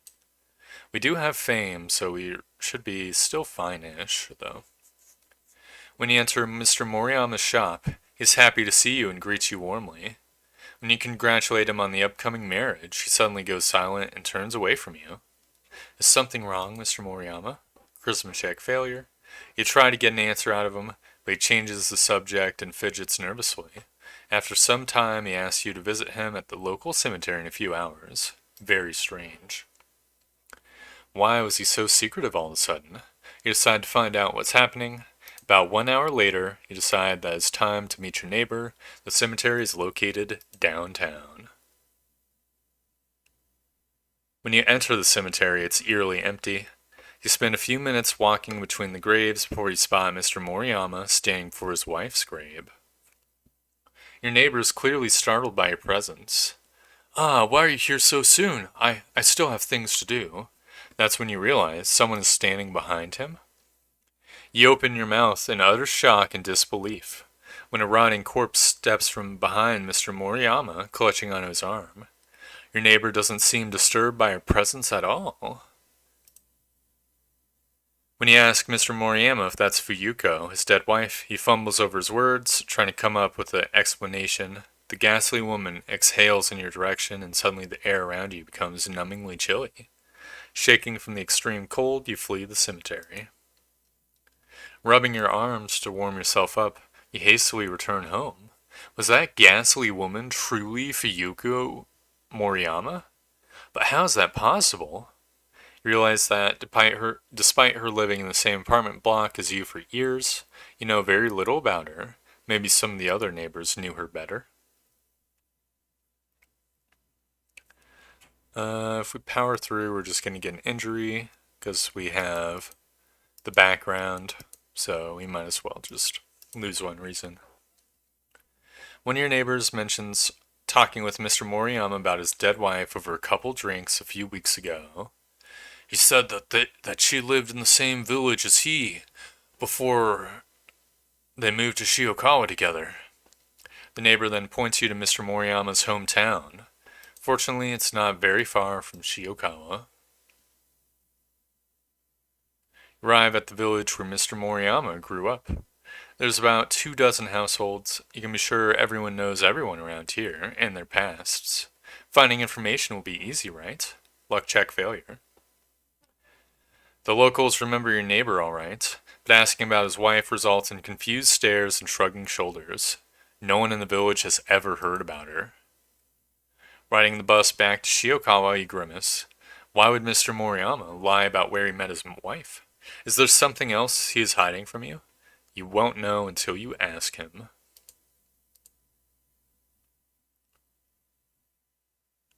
Hell yes, Father Yusugi. You find the door to Mr. Moriyama's apartment locked, he's not home. You decide to go to the city cemetery. You have a strange feeling that your neighbor is visiting his dead wife again. I think I'm gonna rest like 3 times. I know fetid fumes makes it completely dog shit. But we're gonna find a boss fight. So, I think I'll sell the library notes as well. I'll keep the handcuffs and a level up. And I guess I'll get quick thinking in case the lighthouse is fucked, and I'll level my knowledge for the boss fights, because knowledge helps with the severing damage. You beeline towards Fuyuko's grave, and sure enough, you find Mr. Moriyama huddled behind it. He's mumbling something to himself, clearly afraid of something. Why is it getting colder? You tremble when a gust of cold wind suddenly hits you from behind. You turn around and see Fuyuko slowly approaching you. Prepare yourself. So, first of all, does Drench actually turbo fuck me? No, Drenched only affects offensive actions, apparently. So, our spiritual actions are still good. Or still faster than normal. So we can sever an offering to do 12 damage. This creature is doing 4 stamina damage to us. Can we brace and sever? Perhaps we can. We definitely could. So that would be for every 4 stamina damage. That's just the same as severing twice. Could maybe dodge. But that won't let us sever twice either. It would let us leave an offering. I think it makes sense to damage race a little bit. Okay. So we can do 12 damage with the money. I think I'll brace once, take 2 more stamina damage, and then next turn we'll kill it with the offering combo. There we go. You've defeated Fuyuko. You watch as the ghost of Miss Moriyama crumbles into a heap of snow. Thank you, child, Mr. Moriyama says with a heavy voice emerging from behind the gravestone. She was a Yukiona. Back in the day I was an avid mountaineer, and I met her during one of my trips to the Mount Fuji. We clicked instantly, or so I thought back then, and a few weeks later she agreed to become my wife. After a few months I realized her true identity. I was terrified. I thought she would steal my life force and kill me, but she cared about me and my well-being. I think she was truly in love with me, and I was happy, even if being near her gave me shivers. He looks down at the ground, but the snow has already melted. Nothing remains of Fuyuko's body. When the car struck her and she died, I didn't know what to feel. Relief at being freed from her chilling presence. Sad that my beloved was gone, even if she was an evil spirit. When I met my current fiancée and she agreed to marry me, I visited Fuyuko's grave to tell her the news. And suddenly she appeared before me once more. I think she didn't want me to have another woman, even after her death. There's a long pause before he speaks again. Well, it's over, I guess. Fuyuko has been put to rest, and I can finally marry the girl I love. Thanks again, kid. Your neighbor looks at his dead wife's grave for the last time before walking away. A few days later, you're invited to Mr. Moriyama's wedding. It's a small but joyous ceremony. Perhaps with it, your neighbor can begin his life anew. No contaminated water or time skip, please. Time skip. Well, time skip's not too terrible. Take the key. I should visit the lighthouse once more. We don't have Long Lighthouse, right? So the dex was worthless for us. So knowledge, -3 stamina, strength plugs. We have enough strength. Second mystery, second enemy, charisma girl. Okay. So we're good on stamina. Even if we had contaminated water, we would be good on stamina. But I might as well stamina max. No reason not to. Have 0 mysteries remaining. It's time to go to the lighthouse. Multiple padlocks prevent you from entering the building. You'll need 5 keys. I have 5 keys. Very good.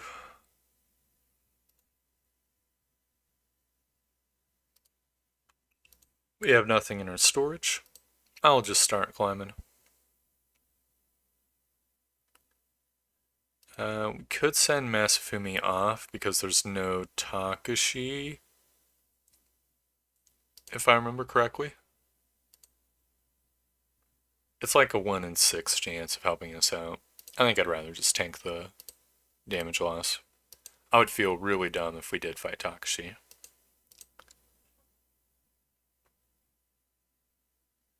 Okay, beat the tongue. Second mystery, thanks for the reminder, Al Yanli. And oral alien, plus 10 XP, thanks for the reminder again. Stop by charisma girl. We talk her out of committing honorable seppuku. The dark clouds swirl around the lighthouse. Did you arrive too late? Get that statue out of here. As the unnatural fog slowly lifts, you relieve and collapse to the floor. The next day, everything feels like a bad dream. You manage to stop the ritual awakening the eldritch old god. What's done is done. It will stir in its slumber again and again until the stars are right again. Congratulations, you are safe for now. Very good. I'm going to quickly reload World of Horror so that there's audio. Just give me 1 moment.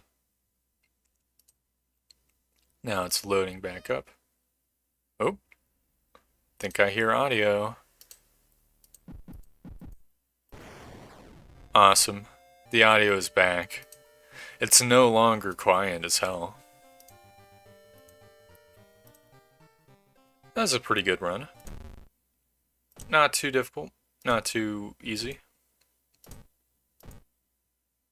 Oh, this is not a good color scheme. Oh, I'll rock it, why not? I'll do another Haspin's run, I think. City of Shiokawa, Japan, 1980X. Something strange is happening in our town. Robed figures can be seen gathering in the woods at night. People are going missing. Disgusting creatures are terrorizing the seaside. The rapid technological progress of the modern era brings comfort, but also new unknown threats. Old gods, malicious eldritch beings who ruled the earth eons ago, are awakening as reality starts to crumble. Armed with clues, spells, and your dwindling sanity, you'll investigate mysteries across the city and in realms beyond. An old train slows down and stops at its last station. The end of the world is at hand, and you finally arrived in the doomed town. Okay, it's telling me my bitrate's wrong, but looks like my bitrate's normal. I think I'll do the randomized thing once more. We got Cthulhu again? Are you serious? It's kind of funny to see the character in the Cthulhu backgrounds, like, not inverted colors.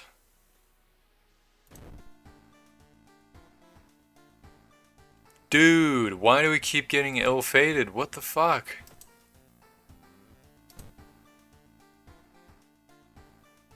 Oh man, this this color scheme is also fucked as hell. I'm gonna re-roll the perks because she has pretty good perks to get. We didn't get them. I guess I'll get folklore studies because I remember it being useful with events.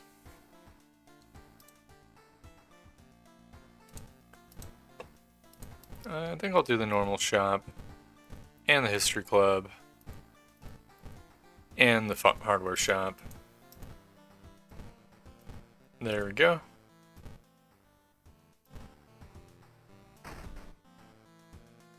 Didn't get anything in our drawers. Ill-fated does suit the color scheme.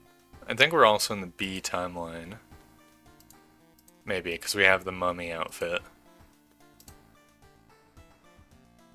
Which I guess I'll wear.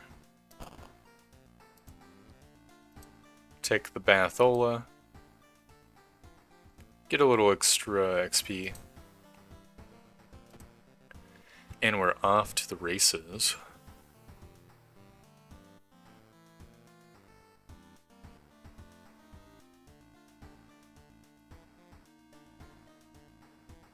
We could do the teenager's tongue so that we get the meat cleaver again. I know we just did a meat cleaver run. The meat cleaver is like a perfectly serviceable weapon though. The alternative would be to like get a curse for funds. I think I'll do the tongue. Trepidatious topic of a teenager's tongue. Daigo, one of your younger neighbors, has not been seen for the past few days. People started circulating rumors that he has become gravely ill. At least this text is not inverted. His mother refuses to speak with anyone about him, only adding to the weirdness of the situation. He decided to check on the poor guy, or at least find out from his mother what's happening to him. After all, how bad could it be? For the repeat mysteries, I'm not going to read through all the text, just the beginning and end text, I think. Do I really want to not go to the hardware shop? I mean, unless we get the monkey wrench, we're going to be dealing with a weapon that is basically the equivalent of the meat cleaver anyways.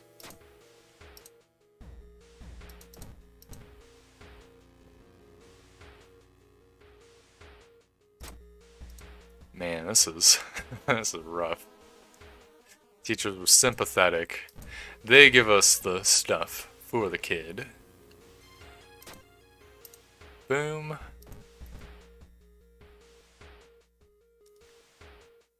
Threat will increase. So the hospital's maxed out on Doom. That's not greatest. She has a cleaver. We take the cleaver from her. Very good. It's gonna be a little bit of a... Oh, this is not a good combo. A little bit of a ball buster enemy. Because we have only 7 strength, no perks. I mean, we are level 2. You run inside and find Daigo sitting on the floor. You gasp in horror when you realize his tongue is wrapped around his neck and is choking him. You rush to help him. It's got a mouth. It's choking us now. So yeah, we can do the double attack. Take 4 stamina damage and then we kill it next turn. Fine with me. It has been killed. Choking and gagging, Daigo collapses onto the floor and vomits the strange creature out, along with a copious amount of blackish blood. As for the eldritch tongue itself, its spasms come to a stop in the large puddle of dark liquid. Your neighbor gasps for air as his mother helps him back onto his feet and moves him to the nearby sofa. Much to the relief of you two, Daigo already looks much healthier and has even regained his ability to speak. Thank you for everything, he gasps, wiping his forehead with a tissue, slowly calming down. That's when you notice his mother. Her eyes fixed on the dead alien tongue has grabbed a ruler. You ask her what she's doing. I just want to know, Daigo's mother says with a trembling voice. She kneels in front of the creature's slick corpse and takes the final measurement. It was 4 meters long. Daigo's mother has the remains of the alien creature destroyed at the crematorium ran by one of her relatives. Daigo soon gets better and returns to school, but since that terrible day, you're constantly conscious of your tongue, and you can't find a place for it in your mouth. It feels like it doesn't belong in there. Got time skip. Pretty terrible of a town event, but no big deal with the Has-Beens mysteries. I think for my custom mystery, which I'll eventually get around to, hopefully, I'll have to add like a status which gives like plus 1% doom each investigation. So I don't think it's like a good combo, or a good thing for it to like tilt the balance so hard. I guess I'll do the shadowy silhouette second. Strange sightings of this shadowy silhouette. There it is again. Another one of those creepy, shadowy beings looking at you from the nearby alley. When you approach one, they flee. When you run away, they keep staring until you lose them in the crowd. It's the 4th time you've seen one of them in the past 3 days. When you ask around, no one else sees them. Are you losing your mind, or is there something really weird happening? You hate the creepy stare of those 2 tiny eyes, shaped like pinheads. You shake their gaze off and start to move. As always, you can simply lose them in the crowd. Pleasantly surprised to see your friend. I guess I'll chat, plus 1 reason. To your horror, the shadowy being that started following you this time is slowly creeping through the crowd, its piercing gaze locked upon you. You need to get out of this town. Some of your family lives in the nearby village. You need to call them and ask for help. Return home to freshen up. We're guaranteed to fail this event, so boom, -1 stamina. Thanks, reminder, Elianley.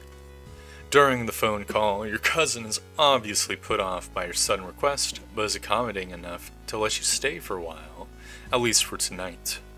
But to get to her home, you need to catch a bus that stops by her village. For that, you need to reach the bus station, and is located a few intersections away. Passing by, we get the boy event again. Looks absolutely terrifying with the reverse color scheme. Boom. Discipline, hilarious. Doesn't actually do anything for us because of our background. I think I'm going to re-roll to try to get Fast Swimmer. We did not get Fast Swimmer. Is it worth re-rolling again? I think I'll try it. Fast Swimmer acquired. Very good. Hopefully we don't lose to Doom. We got the Occult Diary though, so we can at least do that. I'm going to decide to walk, get +1 Doom. You board the bus and sit down in the seat near the door. You breathe a sigh of relief, not finding any of them amongst your fellow passengers. In about half an hour, you should be at your cousin's place. Go to the police station, put police in the village, because it was at max threat level. You arrive safely in the village, but when the bus drives away, you notice something. Who's that? You freeze when you realize one of them is staring at you from the back of the bus. Were they inside with you during this whole time? -1 reason. Shaken, you walk towards the large house at the outskirts of the village. It's where your cousin and her parents live nowadays. You dare not to look into the windows of the buildings you pass on the way, fearful that you might see one of them somewhere. When your cousin opens the door, you freeze in terror. You ignore her cheerful smile and hand raised in greeting. They are standing right behind her. This can't be happening. You scream in horror, startling your cousin. You run away as fast as you can. Before you even realize it, you're sprinting down the road through the forest. Shiokawa lies on the other side, but you're not sure if you really want to go back. Unfortunately, you cannot stay in the forest forever. Night is approaching fast and it's starting to get cold outside. I'm gonna rest a couple times. I remember this boss being everything, all damage boss. I'm gonna start running so that we lose stamina. That way we can rest one more time for the boss.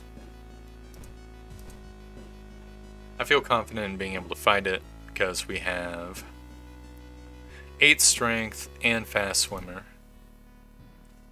You catch a glimpse of them silently creeping up the stairwell. You race back to your apartments, the sound of footsteps growing louder and louder behind you. You try to shut the door and keep them out, but it's too late. They're here. Them, 2 all damage. We have an 80% chance to hit. We can get a strong and a light attack to do 10 damage. If we wanted, we could also gamble and just do 4 attacks. One of them would be guaranteed. I think that's probably worth. The alternative is maybe bracing and 3 attacks. Yeah, that's probably better. Alright, if we hit 2 out of 3, if we hit all 3, I think we're able to kill it next turn. Boom. Offer yourself to them. No. Easy boss fight. No big deal. You look around your apartment for a hiding place. The wardrobe should be large enough for you to fit in. You cram yourself inside and wait. Seconds turn into minutes, minutes turn into hours, but no one comes to harass you. The delicate smell of detergent lingers in here, but you're not bothered by it at all. Huddled against the wall, you don't even notice the moment you fall asleep. When you wake up, your body aches from the cramped area you slept in. Slowly, you open the wardrobe's door and leave. The sun is shining happily through the windows, staring into your weary eyes. Cautiously, you approach the window in the kitchen and take a peek at the street below. There's some passerbys, the mailman, the elderly landlord, but you cannot see them anywhere. It's as if they've disappeared. You can only wonder if they're gone for good. Or not. For now, however, you're safe from their creepy stares. From that day onward, whenever you see them and your apartment block is nearby, you know that you can return home and hide inside your wardrobe. One day, when it'll be too much for you, you think you'll hole yourself up there and never leave again. Shadowy Silhouettes. Ending A. Inside your mailbox, find a tiny key. We have nothing in our inventory, no bottle. Take a little extra reason bath. We're 10 doom higher than my threshold, which is not too bad.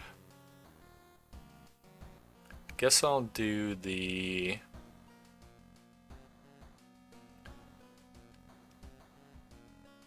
bloom next. Bitter breviary of a beautiful bloom. Achoo! You glance at the salaryman passing by you as he adjusts his face mask. That's yet another person suffering from the seasonal allergies that you've seen today. It wouldn't bother you if not for the fact that people with allergies have started abruptly and randomly disappearing from the city.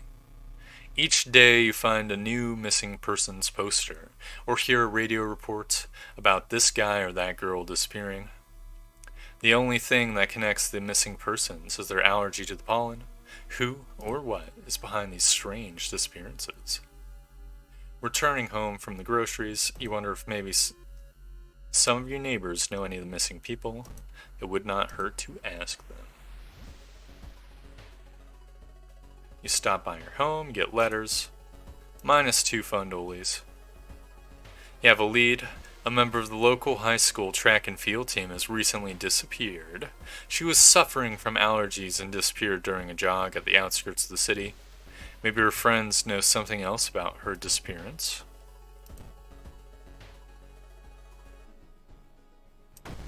We've got Time Warper. We have an 85% chance to hit him. He definitely could do 10 damage round, but he has 22 HP. So I think just 4 normal attacks should be good. Oh, he's weak to slashing.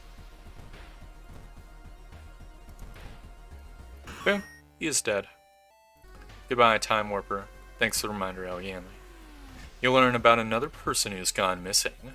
A student teacher who moved recently to Shiokawa has disappeared after taking the night bus outside the city. He lived in a small house by the sea with his aunt, a retired naturalist, and she apparently disappeared as well the very next day.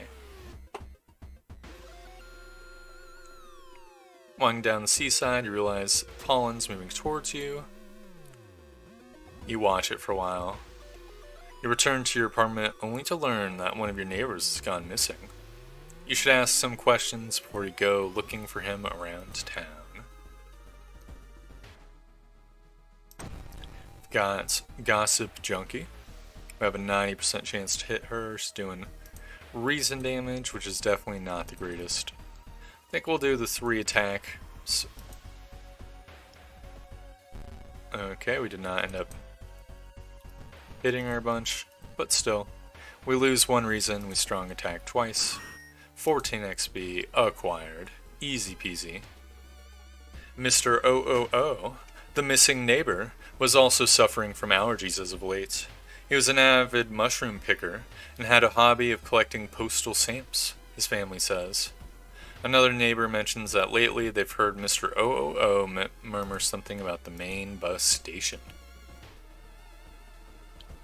Stop just outside the bus station. Something is off about this woman. You can see she isn't drunk, but her movements are strange and irrational. She is staring off into the distance with a weird smile on her face and stumbling over her own feet.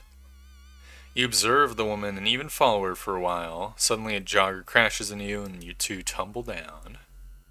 Mr. OOO was seen boarding the bus line that goes through the nearby forest.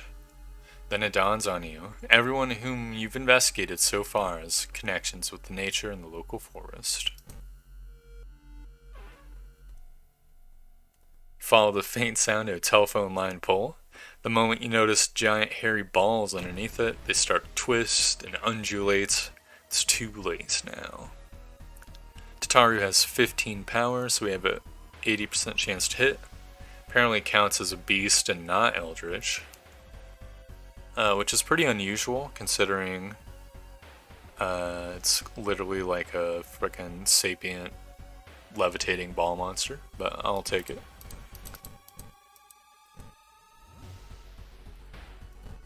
Alright, we can get a light attack and a strong attack guaranteed, and then another strong attack.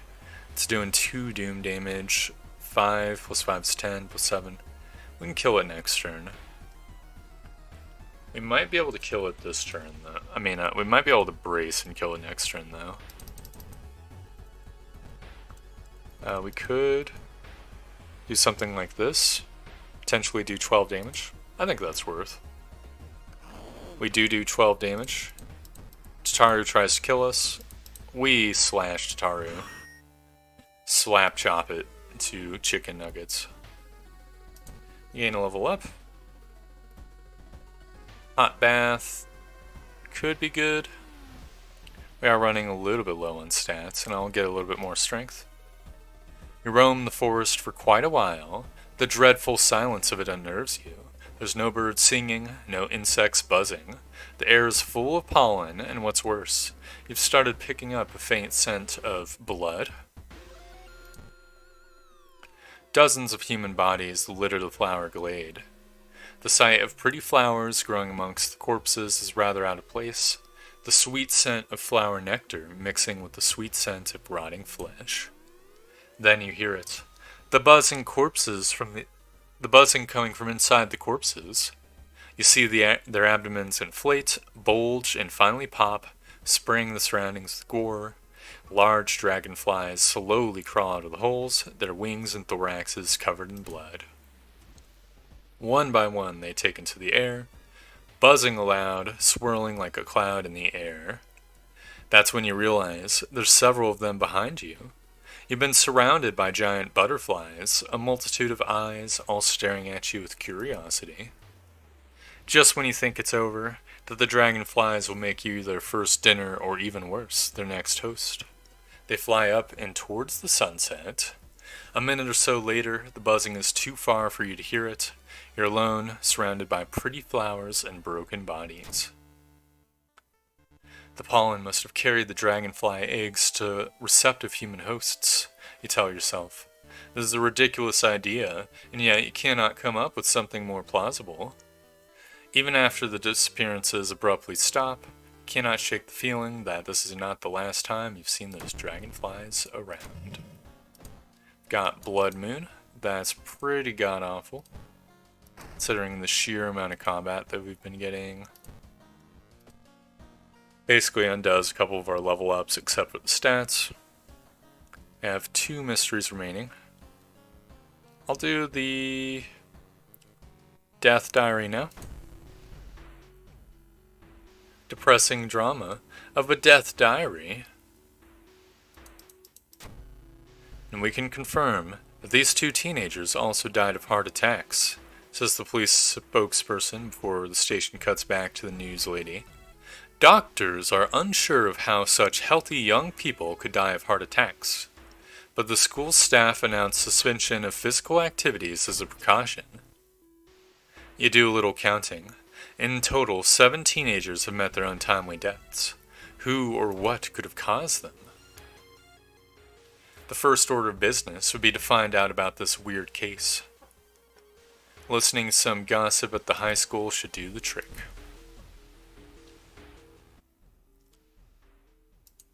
Got Jump Scare Duder.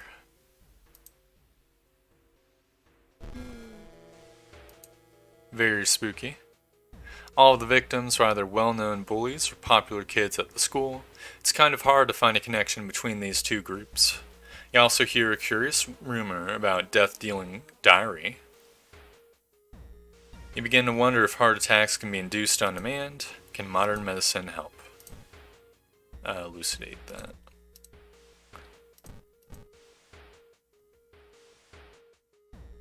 It's a bad time to be out of cash.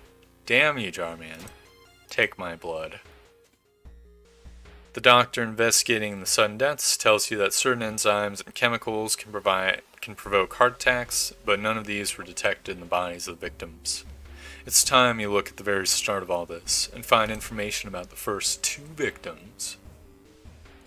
Stop by a pizza place. Will guaranteed fail, so I'm just gonna not eat the pizza. -2 reason. You learn the names of the first 2 victims. Taro, the son of a wealthy banker, and his newest girlfriend, Eri. Apparently, Eri had some other boyfriend whom she ditched after Taro bought her some expensive jewelry. A few days later, they were both found dead of apparent heart attacks. Could the ex-boyfriend be responsible for these deaths? Let's see. So if you fight against feeling and stamina loss, Dimensional Voyeur is the other world, but with the failure thing, I think I'll just get the XP. Plus 10 XP, plus 2% Doom. It's not a bad trade. The name of Eri's ex-boyfriend is Daisuke Hidaka. He was the previous leader of the boxing club, until he was ousted from that position by one of Taro's friends. When you learn that this friend also suffered a fatal heart attack, you decide to confront Daisuke. He says one of his friends, his classmate, says that he likes to hang out on the school rooftop. So block his escape, I think you lose. You gain an injury. Talk him down, I don't think helps. I'm going to try to catch him. -2 stamina. You try to catch him, only for him to dodge. You slam face first against the metal fence surrounding the rooftop while Daisuke runs downstairs. Because we're facing a boss, I'm going to rest. We have hot bath, so a couple rests and we're back basically to full.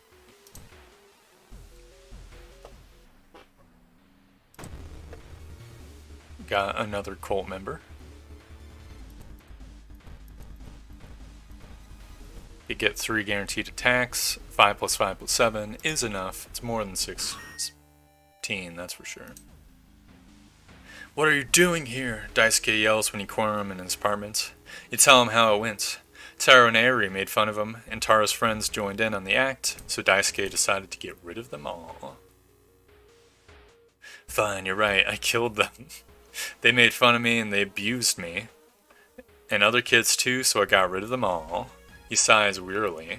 Before you call the cops on me, can you tell me your name?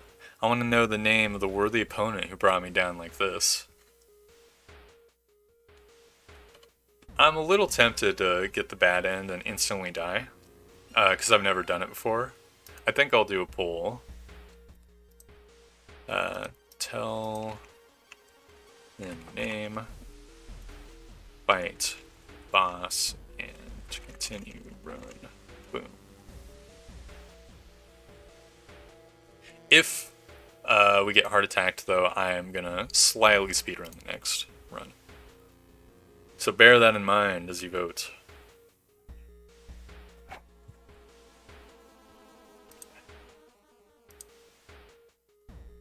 Just gonna check on stuff.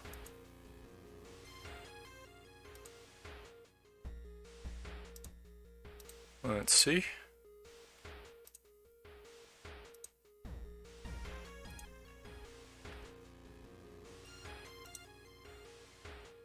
Alright, let me check on the poll.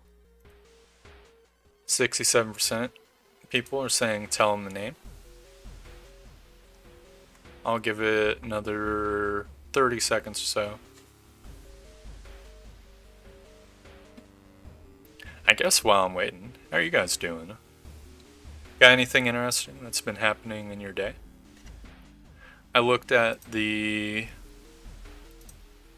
penguin in the general chat. I thought it looked neat.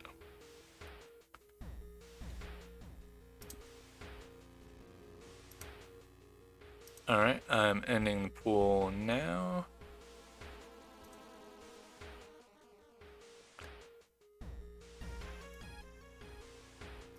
Let's see what happens. When you realize the mistake you made, it's already too late. Before you can stop him, Daisuke writes your name inside the death diary. You clutch your chest as intense pain emanates from your heart, and you collapse to the floor. You die. Boom. You have been destroyed by the heart attack. Damn, Daisuke. Makes sense. I figured it'd be something like that. Oh. Not fucked colors. That is so good.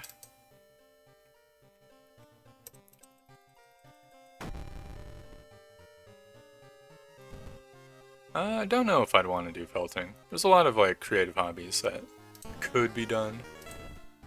So you've got Haru. That I'm not into. I mean, it does look like a neat hobby though. So we got Knight Errant and Haru. It's not too terrible. I'll get the vending machine.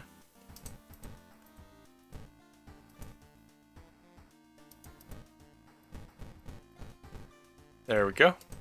It's all been set up. Got an empty bottle as well, so I can take the Bathola. Have a stamina surplus. Apparently it's the A timeline as well. I'll do the Kiryu outfit. Why not?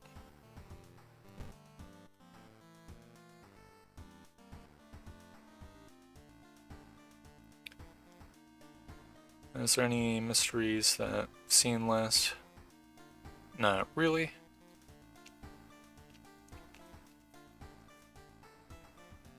I guess I'll start with the Salt Shrine and work my way around. We're gonna get revenge on the Daisuke man. Workers who were digging out a tunnel to expand the railway network around Shiokawa have made a startling discovery. Inside a cave, there's an old shrine built out of rock salt and human bones. The police and local authorities have asked citizens to leave the shrine alone, but everyone is hoping to take a glance at the mysterious temple or perhaps acquire a souvenir or two. For you, the emergence of the shrine in these strange times is all but coincidental. There are questions you have, and perhaps you can find some answers inside the shrine of salt and bones. Everyone from local historians to bar owners is excited about the discovery, hoping that the shrine will become a tourist trap. So I'll get police station, set them up in the seaside.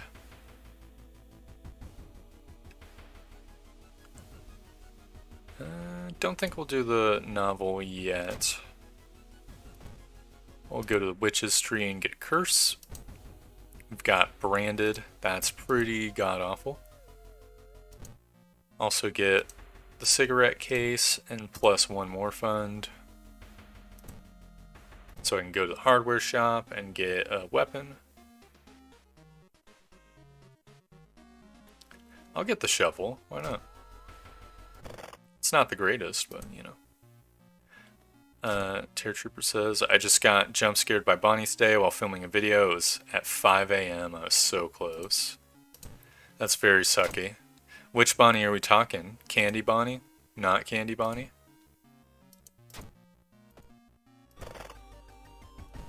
Stinky Bonnie or Mustache Bonnie?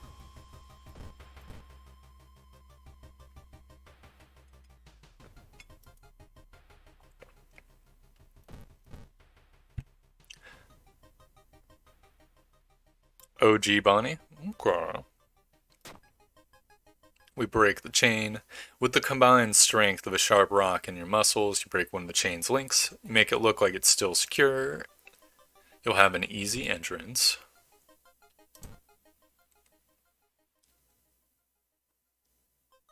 Which day were you on, Terry?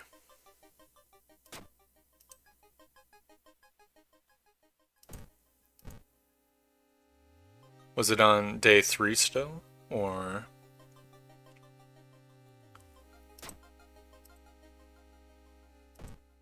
Oh, I accidentally visited the village when I was at max threat level. That's a little sucky.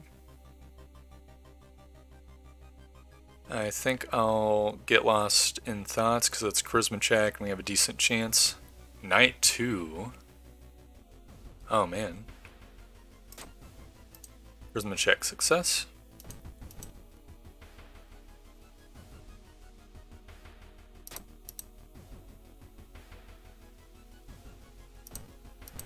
Having bad luck with the Five Nights at Freddy's.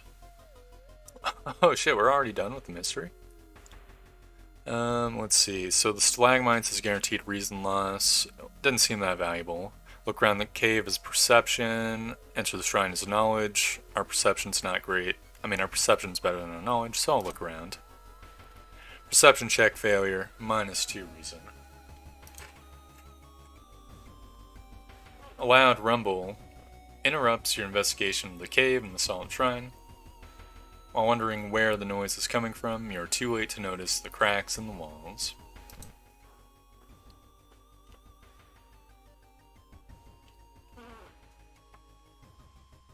Part of the cave wall comes crashing down onto the shrine, and seawater starts rushing in. You're knocked off your feet by the sudden deluge. The opulent shrine, built out of salt and bones, is smashed apart by the waves.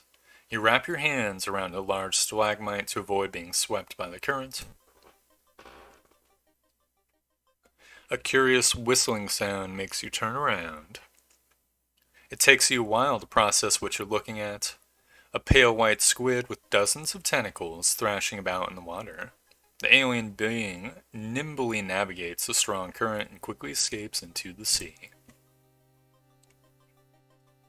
The whistling sound is soon replaced by the rumble of rushing seawater as you slowly pull yourself up towards the exit from the cave, escaping the sudden flood. Drenched but alive, you make your way home, heavy rain washing the salt from your skin and clothes.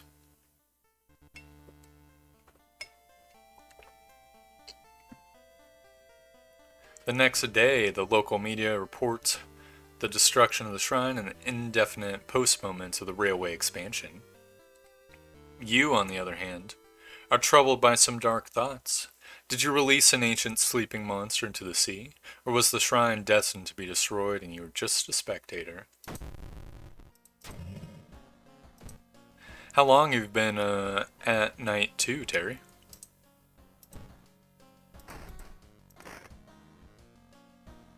Like, how many attempts are you at now?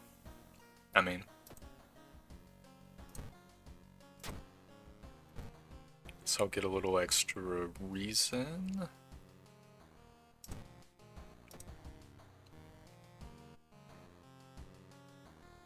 And I'll go for the phone calls one.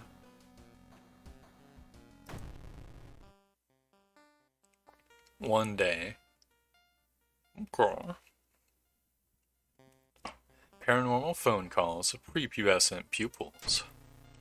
40 years ago, a fire at a campsite claimed the lives of 4 middle schoolers. 4 others survived the ordeal. Time heals wounds, they say, and the children were able to move on with their lives. But now, 4 years after the terrible tragedy, the survivors of the event have started receiving phone calls from their dead friends. The dead promise to meet them soon, traumatizing the survivors once again. Is it just a horrible prank? Or are the ghosts of the dead teenagers really trying to communicate with their classmates? Maybe I should look at the lights before I go on cams, because that's how I got jump scared. Maybe. As far as I understand, the key to Five Nights at Freddy's 2 is to just get like a good loop going. Like a good sequence that you can do over and over. Your neighbor mentions a recent story about some high schoolers receiving phone calls. Phone calls from their long dead friends. But how is that possible? Despite all this, the affected teenagers still attend classes at the local high school, trying to live normal lives. Stand in the middle of a field, minus 2% doom, fantastic. The 4 kids, Asuka, Chie, Hotaru, and Kaito, aren't very willing to talk about the tragedy. The phone calls started a few days ago, Kaito explains quietly. I can hear my dead friends' voices on the other side. The teenagers mention that the school newspaper wrote about the campfire 4 years ago. It could be worth the read. Catch a glimpse, minus 2 stamina.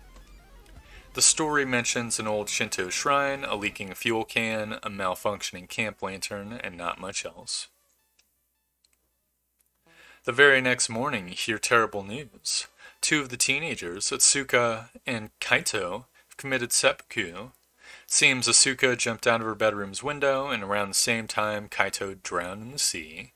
Both killed themselves after receiving yet another phone call. Search the body is a dex check. We're not good at dex. Escape is just minus reason. We have a stamina surplus though, so I'll search the body. Plus 10 XP. Fantastic. You quickly find Hotaru and Chie, both terrified and in tears. Our dead friends' souls are after us, I'm sure of it, she cries. Something must have happened at the memorial site. Please, can you go check the place? We're too scared to do it by ourselves. After you agree, the girls tell you how to reach the memorial site. You decide to take a bus. After a long trek, you find the memorial site. The monument is slightly overgrown with moss. A small plaque reads, 4 Bright Children, 1980-4-4. Look around.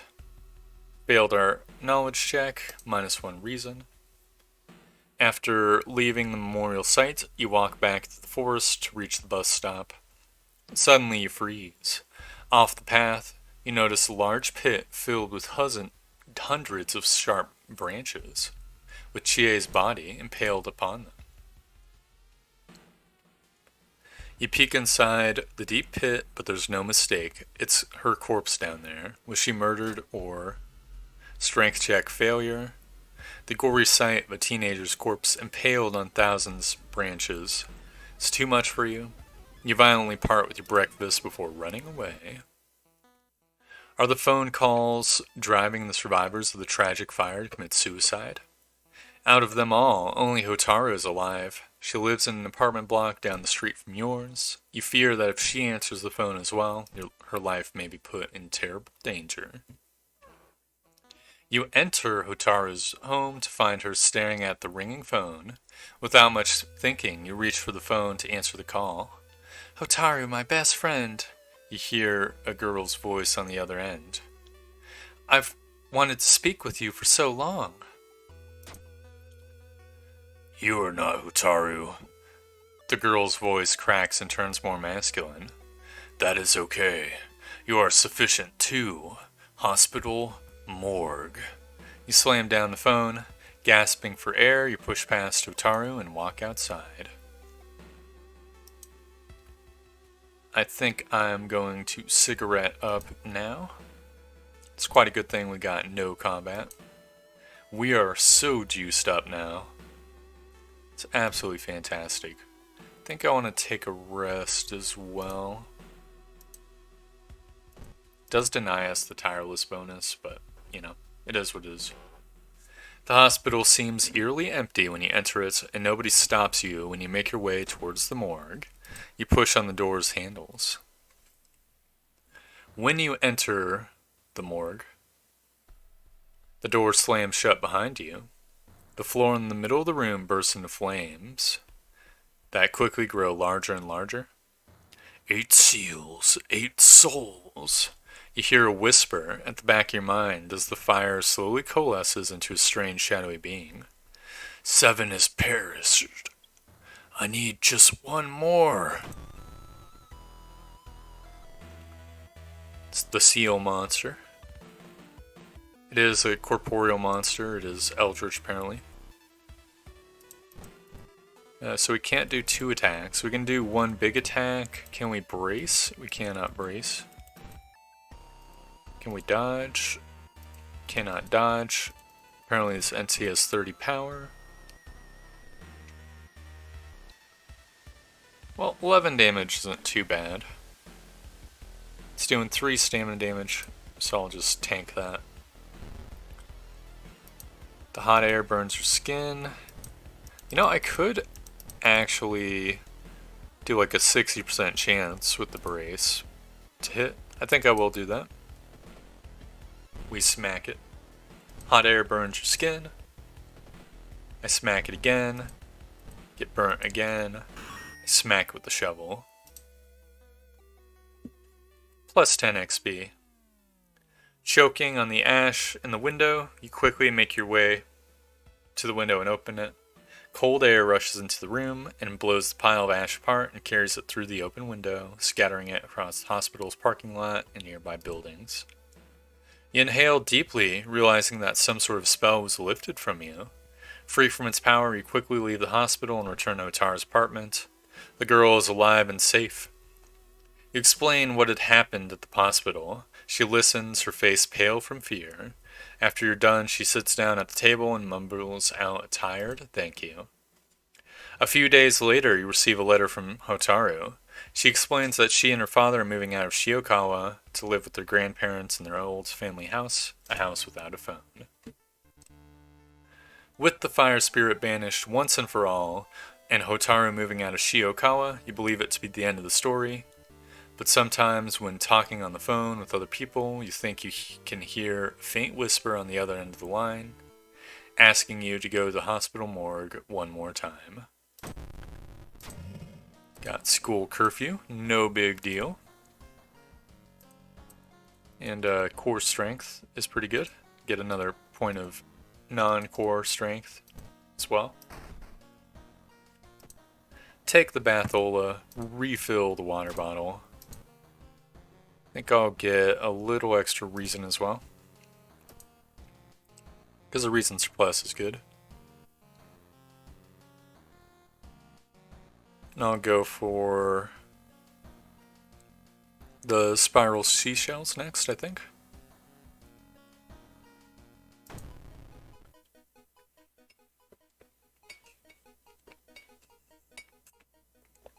Just getting a sippy sip.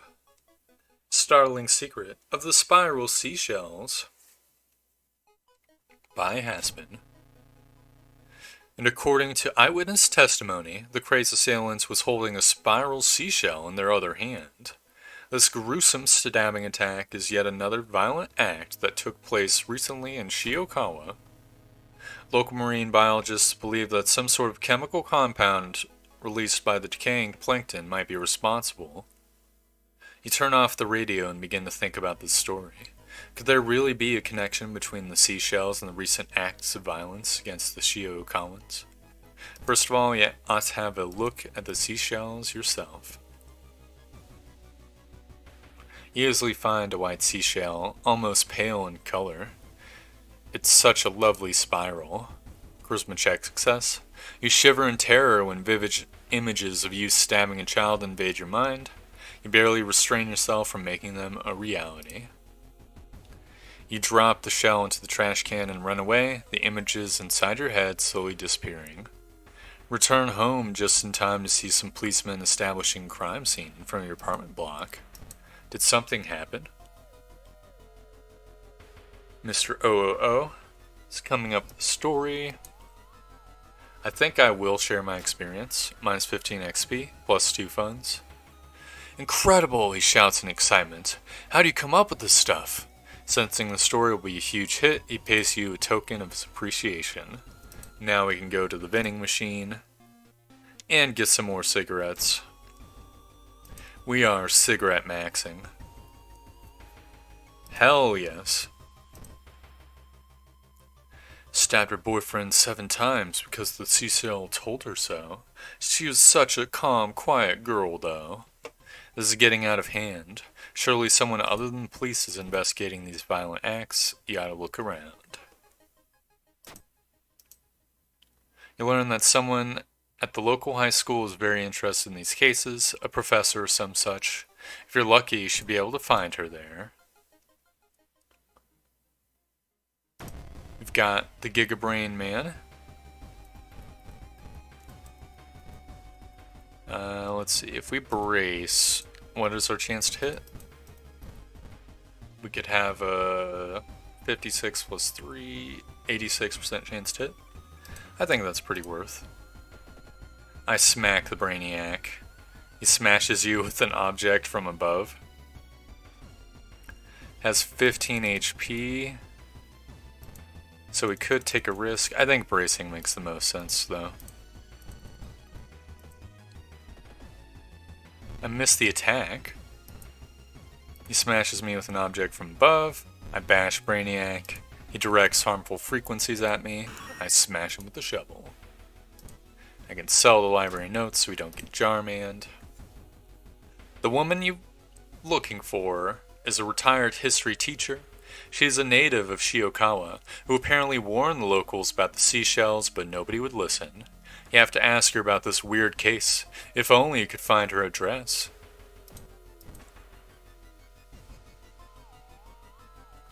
On your way into the school, you see someone with weird mask handing out pamphlets, plus 3% doom. You obtain the elderly historian's address from one of the teachers. As it turns out, she still lives in Shiokawa, just a few blocks from the center of the city. Yeah, I think so as well, Elianli. You knock on the door, and a raspy voice tells you to enter. Surrounded by old encyclopedias and outdated atlases, the elderly historian is sipping her tea, eyeing you quizzically. The seashells, the repeating cycle of the awakening. The old woman then launches a lengthy tirade about sunken cities, sleeping squids, and dying stars. All according to patterns observed by the astronomers of old. I tried to warn them, but they didn't listen. They never listen. The old lady rocks in her chair back and forth. A repeating cycle, the awakening. You rush towards the seaside, not wanting to allow it to happen. Got cursed cartridge. That's amazing. The beach is devoid of people, but near the water's edge you notice some shiny white lumps buried in the wet sand.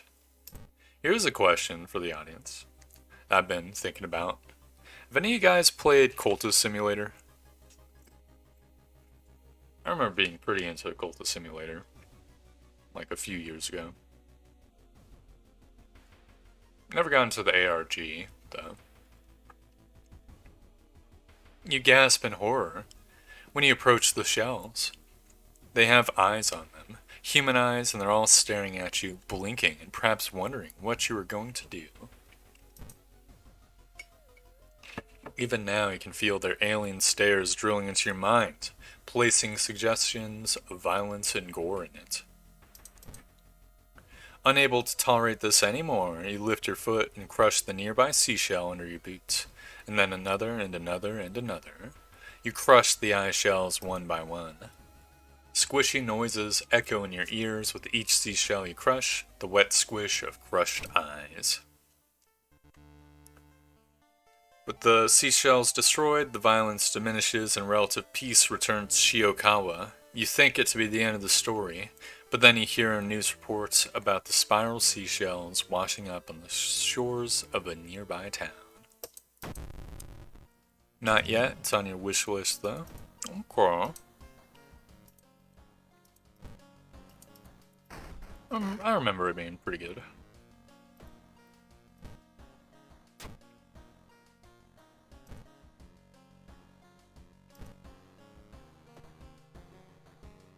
I was fortunate enough to make like a decision to buy it pretty quickly after seeing it.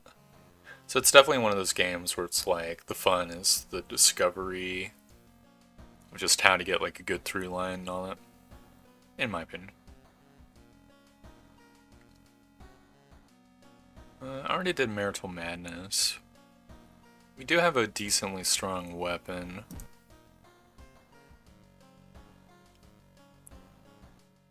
I think I'll do the TV Terror, though, maybe? Yeah, because we haven't seen it this stream.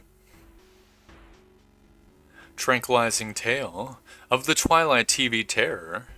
If you're ever up late these days, unable to sleep and flipping through the TV, you might be unfortunate enough to find the 444 channel.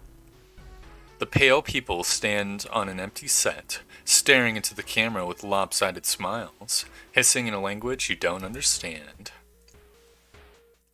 You sit in your bed, staring at the flickering blue TV screen. You've missed the damn channel again. Excuse me, do you have a moment to talk about our real Lord and Savior? The day of reckoning is coming, says the voice on the other side of the line. You definitely don't like the way the man on the other side of the line puts an accent on real. Hello, are you still there? You learn some useful bits of information about your nemesis. However, if everything the man said was truth, humanity is doomed.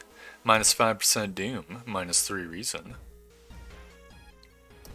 The local broadcast station seems like a logical place to start your investigation. You decide to head there early in the morning. Guess I'll do nothing, minus 1 stamina. The tired station director sweats and keeps glancing to the side when asked about the weird channel. He peremptorily denies its existence before pushing you out of his office. Just before the door closes, you spot another person standing behind the director.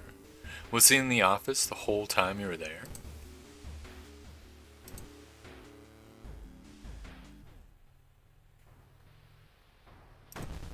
Fighting Vampire Princess.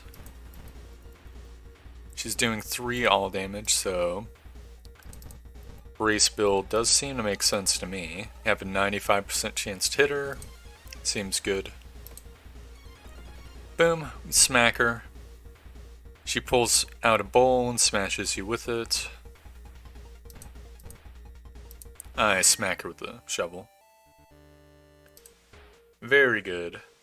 Ooh, we get some funds from her too. And a level up. We're now level 3. Guess I'll get quick thinking. And I'll level my charisma. Passing by a TV display, it randomly switches channels. You freeze, seeing the pale presenter's face glaring at you. He points at the dark shapes hanging just behind the stage. Are those body bags? During your investigation, you decide to take a break on a nearby park bench. Strangely, you hear a voice coming from below the road. You cautiously move towards the source of the sound and find a strange clown behind the drainage gates. He offers to sell you some pills. You hand the clown some money and some pills come out in return. When you pick up the pills, the clown disappears. Staying up all night is almost impossible and you struggle to keep your eyes open. When the channel comes up, you manage to switch on the DVR just before falling asleep. Finally, you've got real proof of the channel's existence. I think I will power through. We got mangled hands, that's absolutely horrible. When you wake up the next morning, the footage is a scrambled mess. Man, that's a real bummer. What the fuck? I think I'll sell the bottle. No, I'll sell the painkiller. We now have 2 funds, so we can get our mangled hand fixed up. We got discharge summary. Fantastic. Plus 20 XP. But you can swear there are faces hiding behind the static. Feeling desperate, you start combing through the message board, hoping to find some answers. It's past midnight. I sleepy sleep. You think you finally found a clue. A forum post about a newly built warehouse in a nearby village. Could it be the place where they broadcast a TV show from? You'll take the last bus and find the studio yourself. After getting some police patrols in the village. Of course.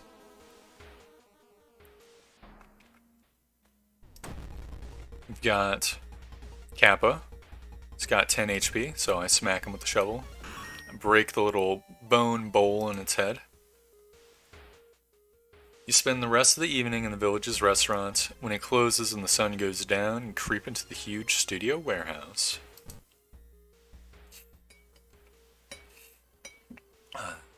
You walk through the dimly lit studio, creeping past the props and various equipment, getting closer to the lights in the very center, closer to the hissing noises and canned laughter.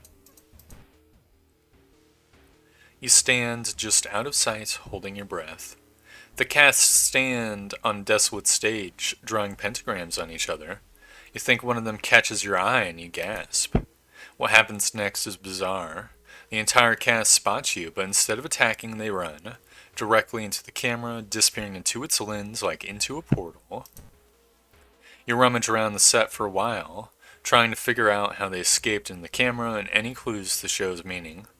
Ultimately, you find nothing, however. When you get home, you're uneasy about turning on the TV. You take a bus back to Shiokawa, thinking about the cursed channel. We have got the riots in the city. No big deal. Got another bathola. Can fill the empty bottle. Regain some reason. We're on our last mystery. The death diary again. This time we are not going to die though. And we can confirm that these 2 teenagers also died of heart attacks, says the police spokesperson, before the station cuts back to the news lady. Doctors are unsure how such healthy young people could die of heart attacks, but the school's staff announced suspension of physical activities as a precaution. You do a little counting. In total, 7 teenagers have met their untimely deaths. Who or what could have caused them? The first order of business would be to find out more about this weird case. Listening to some gossip at the school should do the trick. Got plus 10 XP, but plus 3% Doom. Thank you, Thotu. All of the victims were either well-known bullies or popular kids at the school. It's kind of hard to find a connection between the 2 groups. I also hear a curious rumor about a death-dealing diary. You begin to wonder if the heart attacks can be induced on demand. Can modern medicine help here?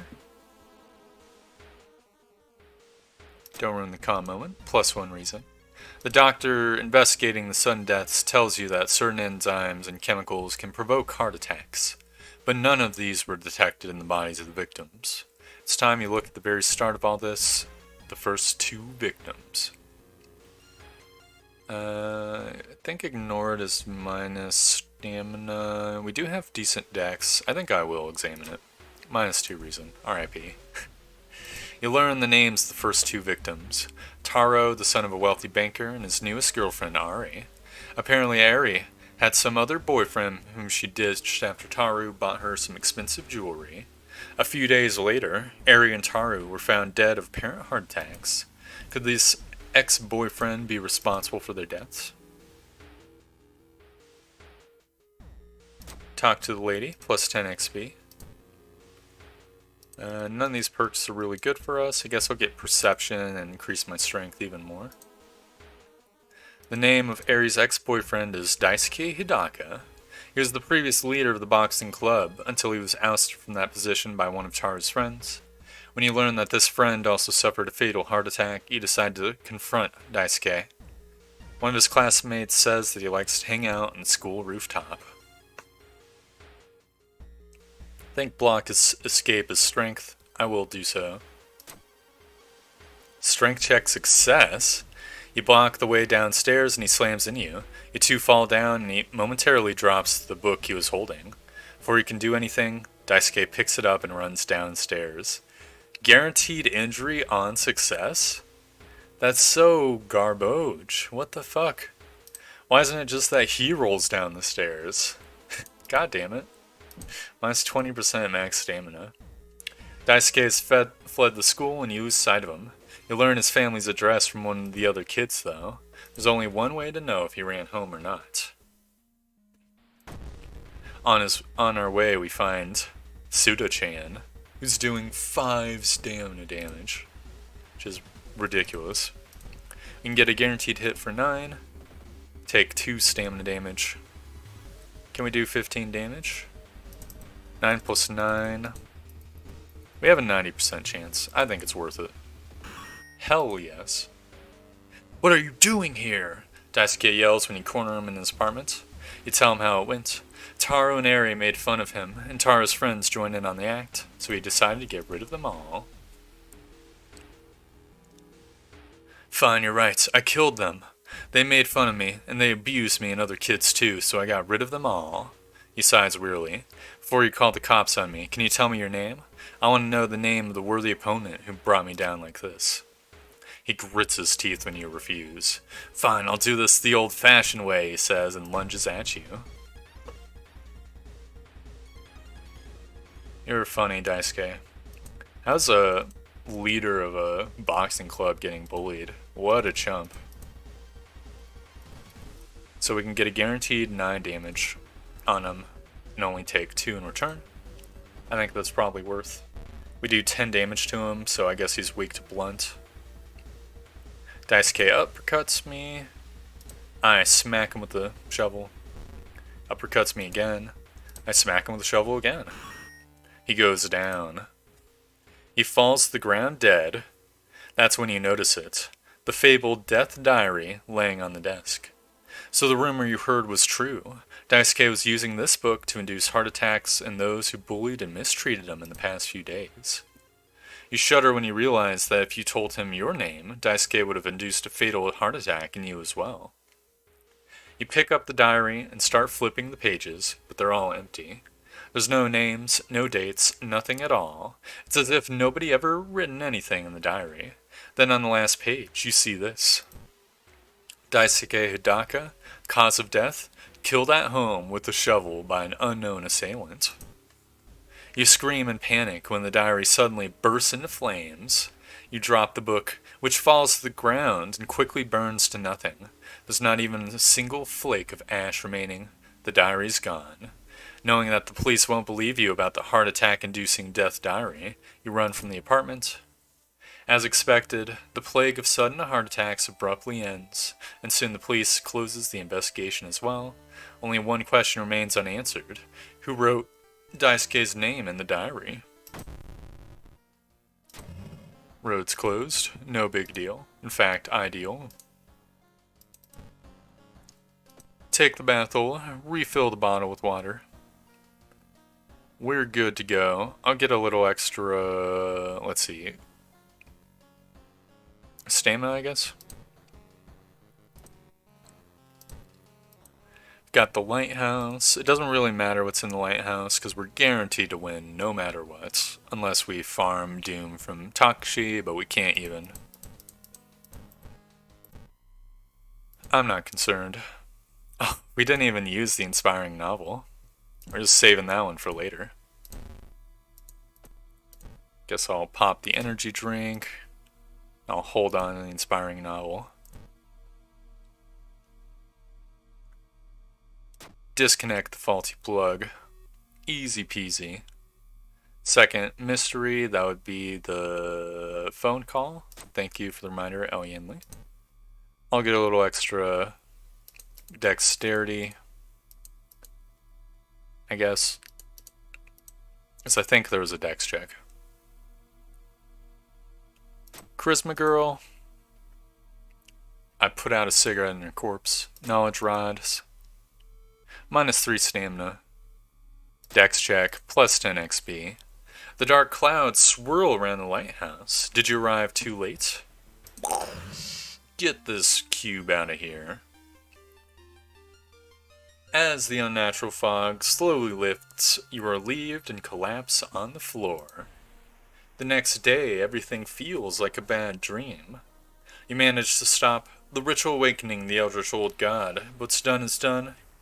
We'll stir into slumber again and again until the stars are right again. Congratulations, you are safe for now.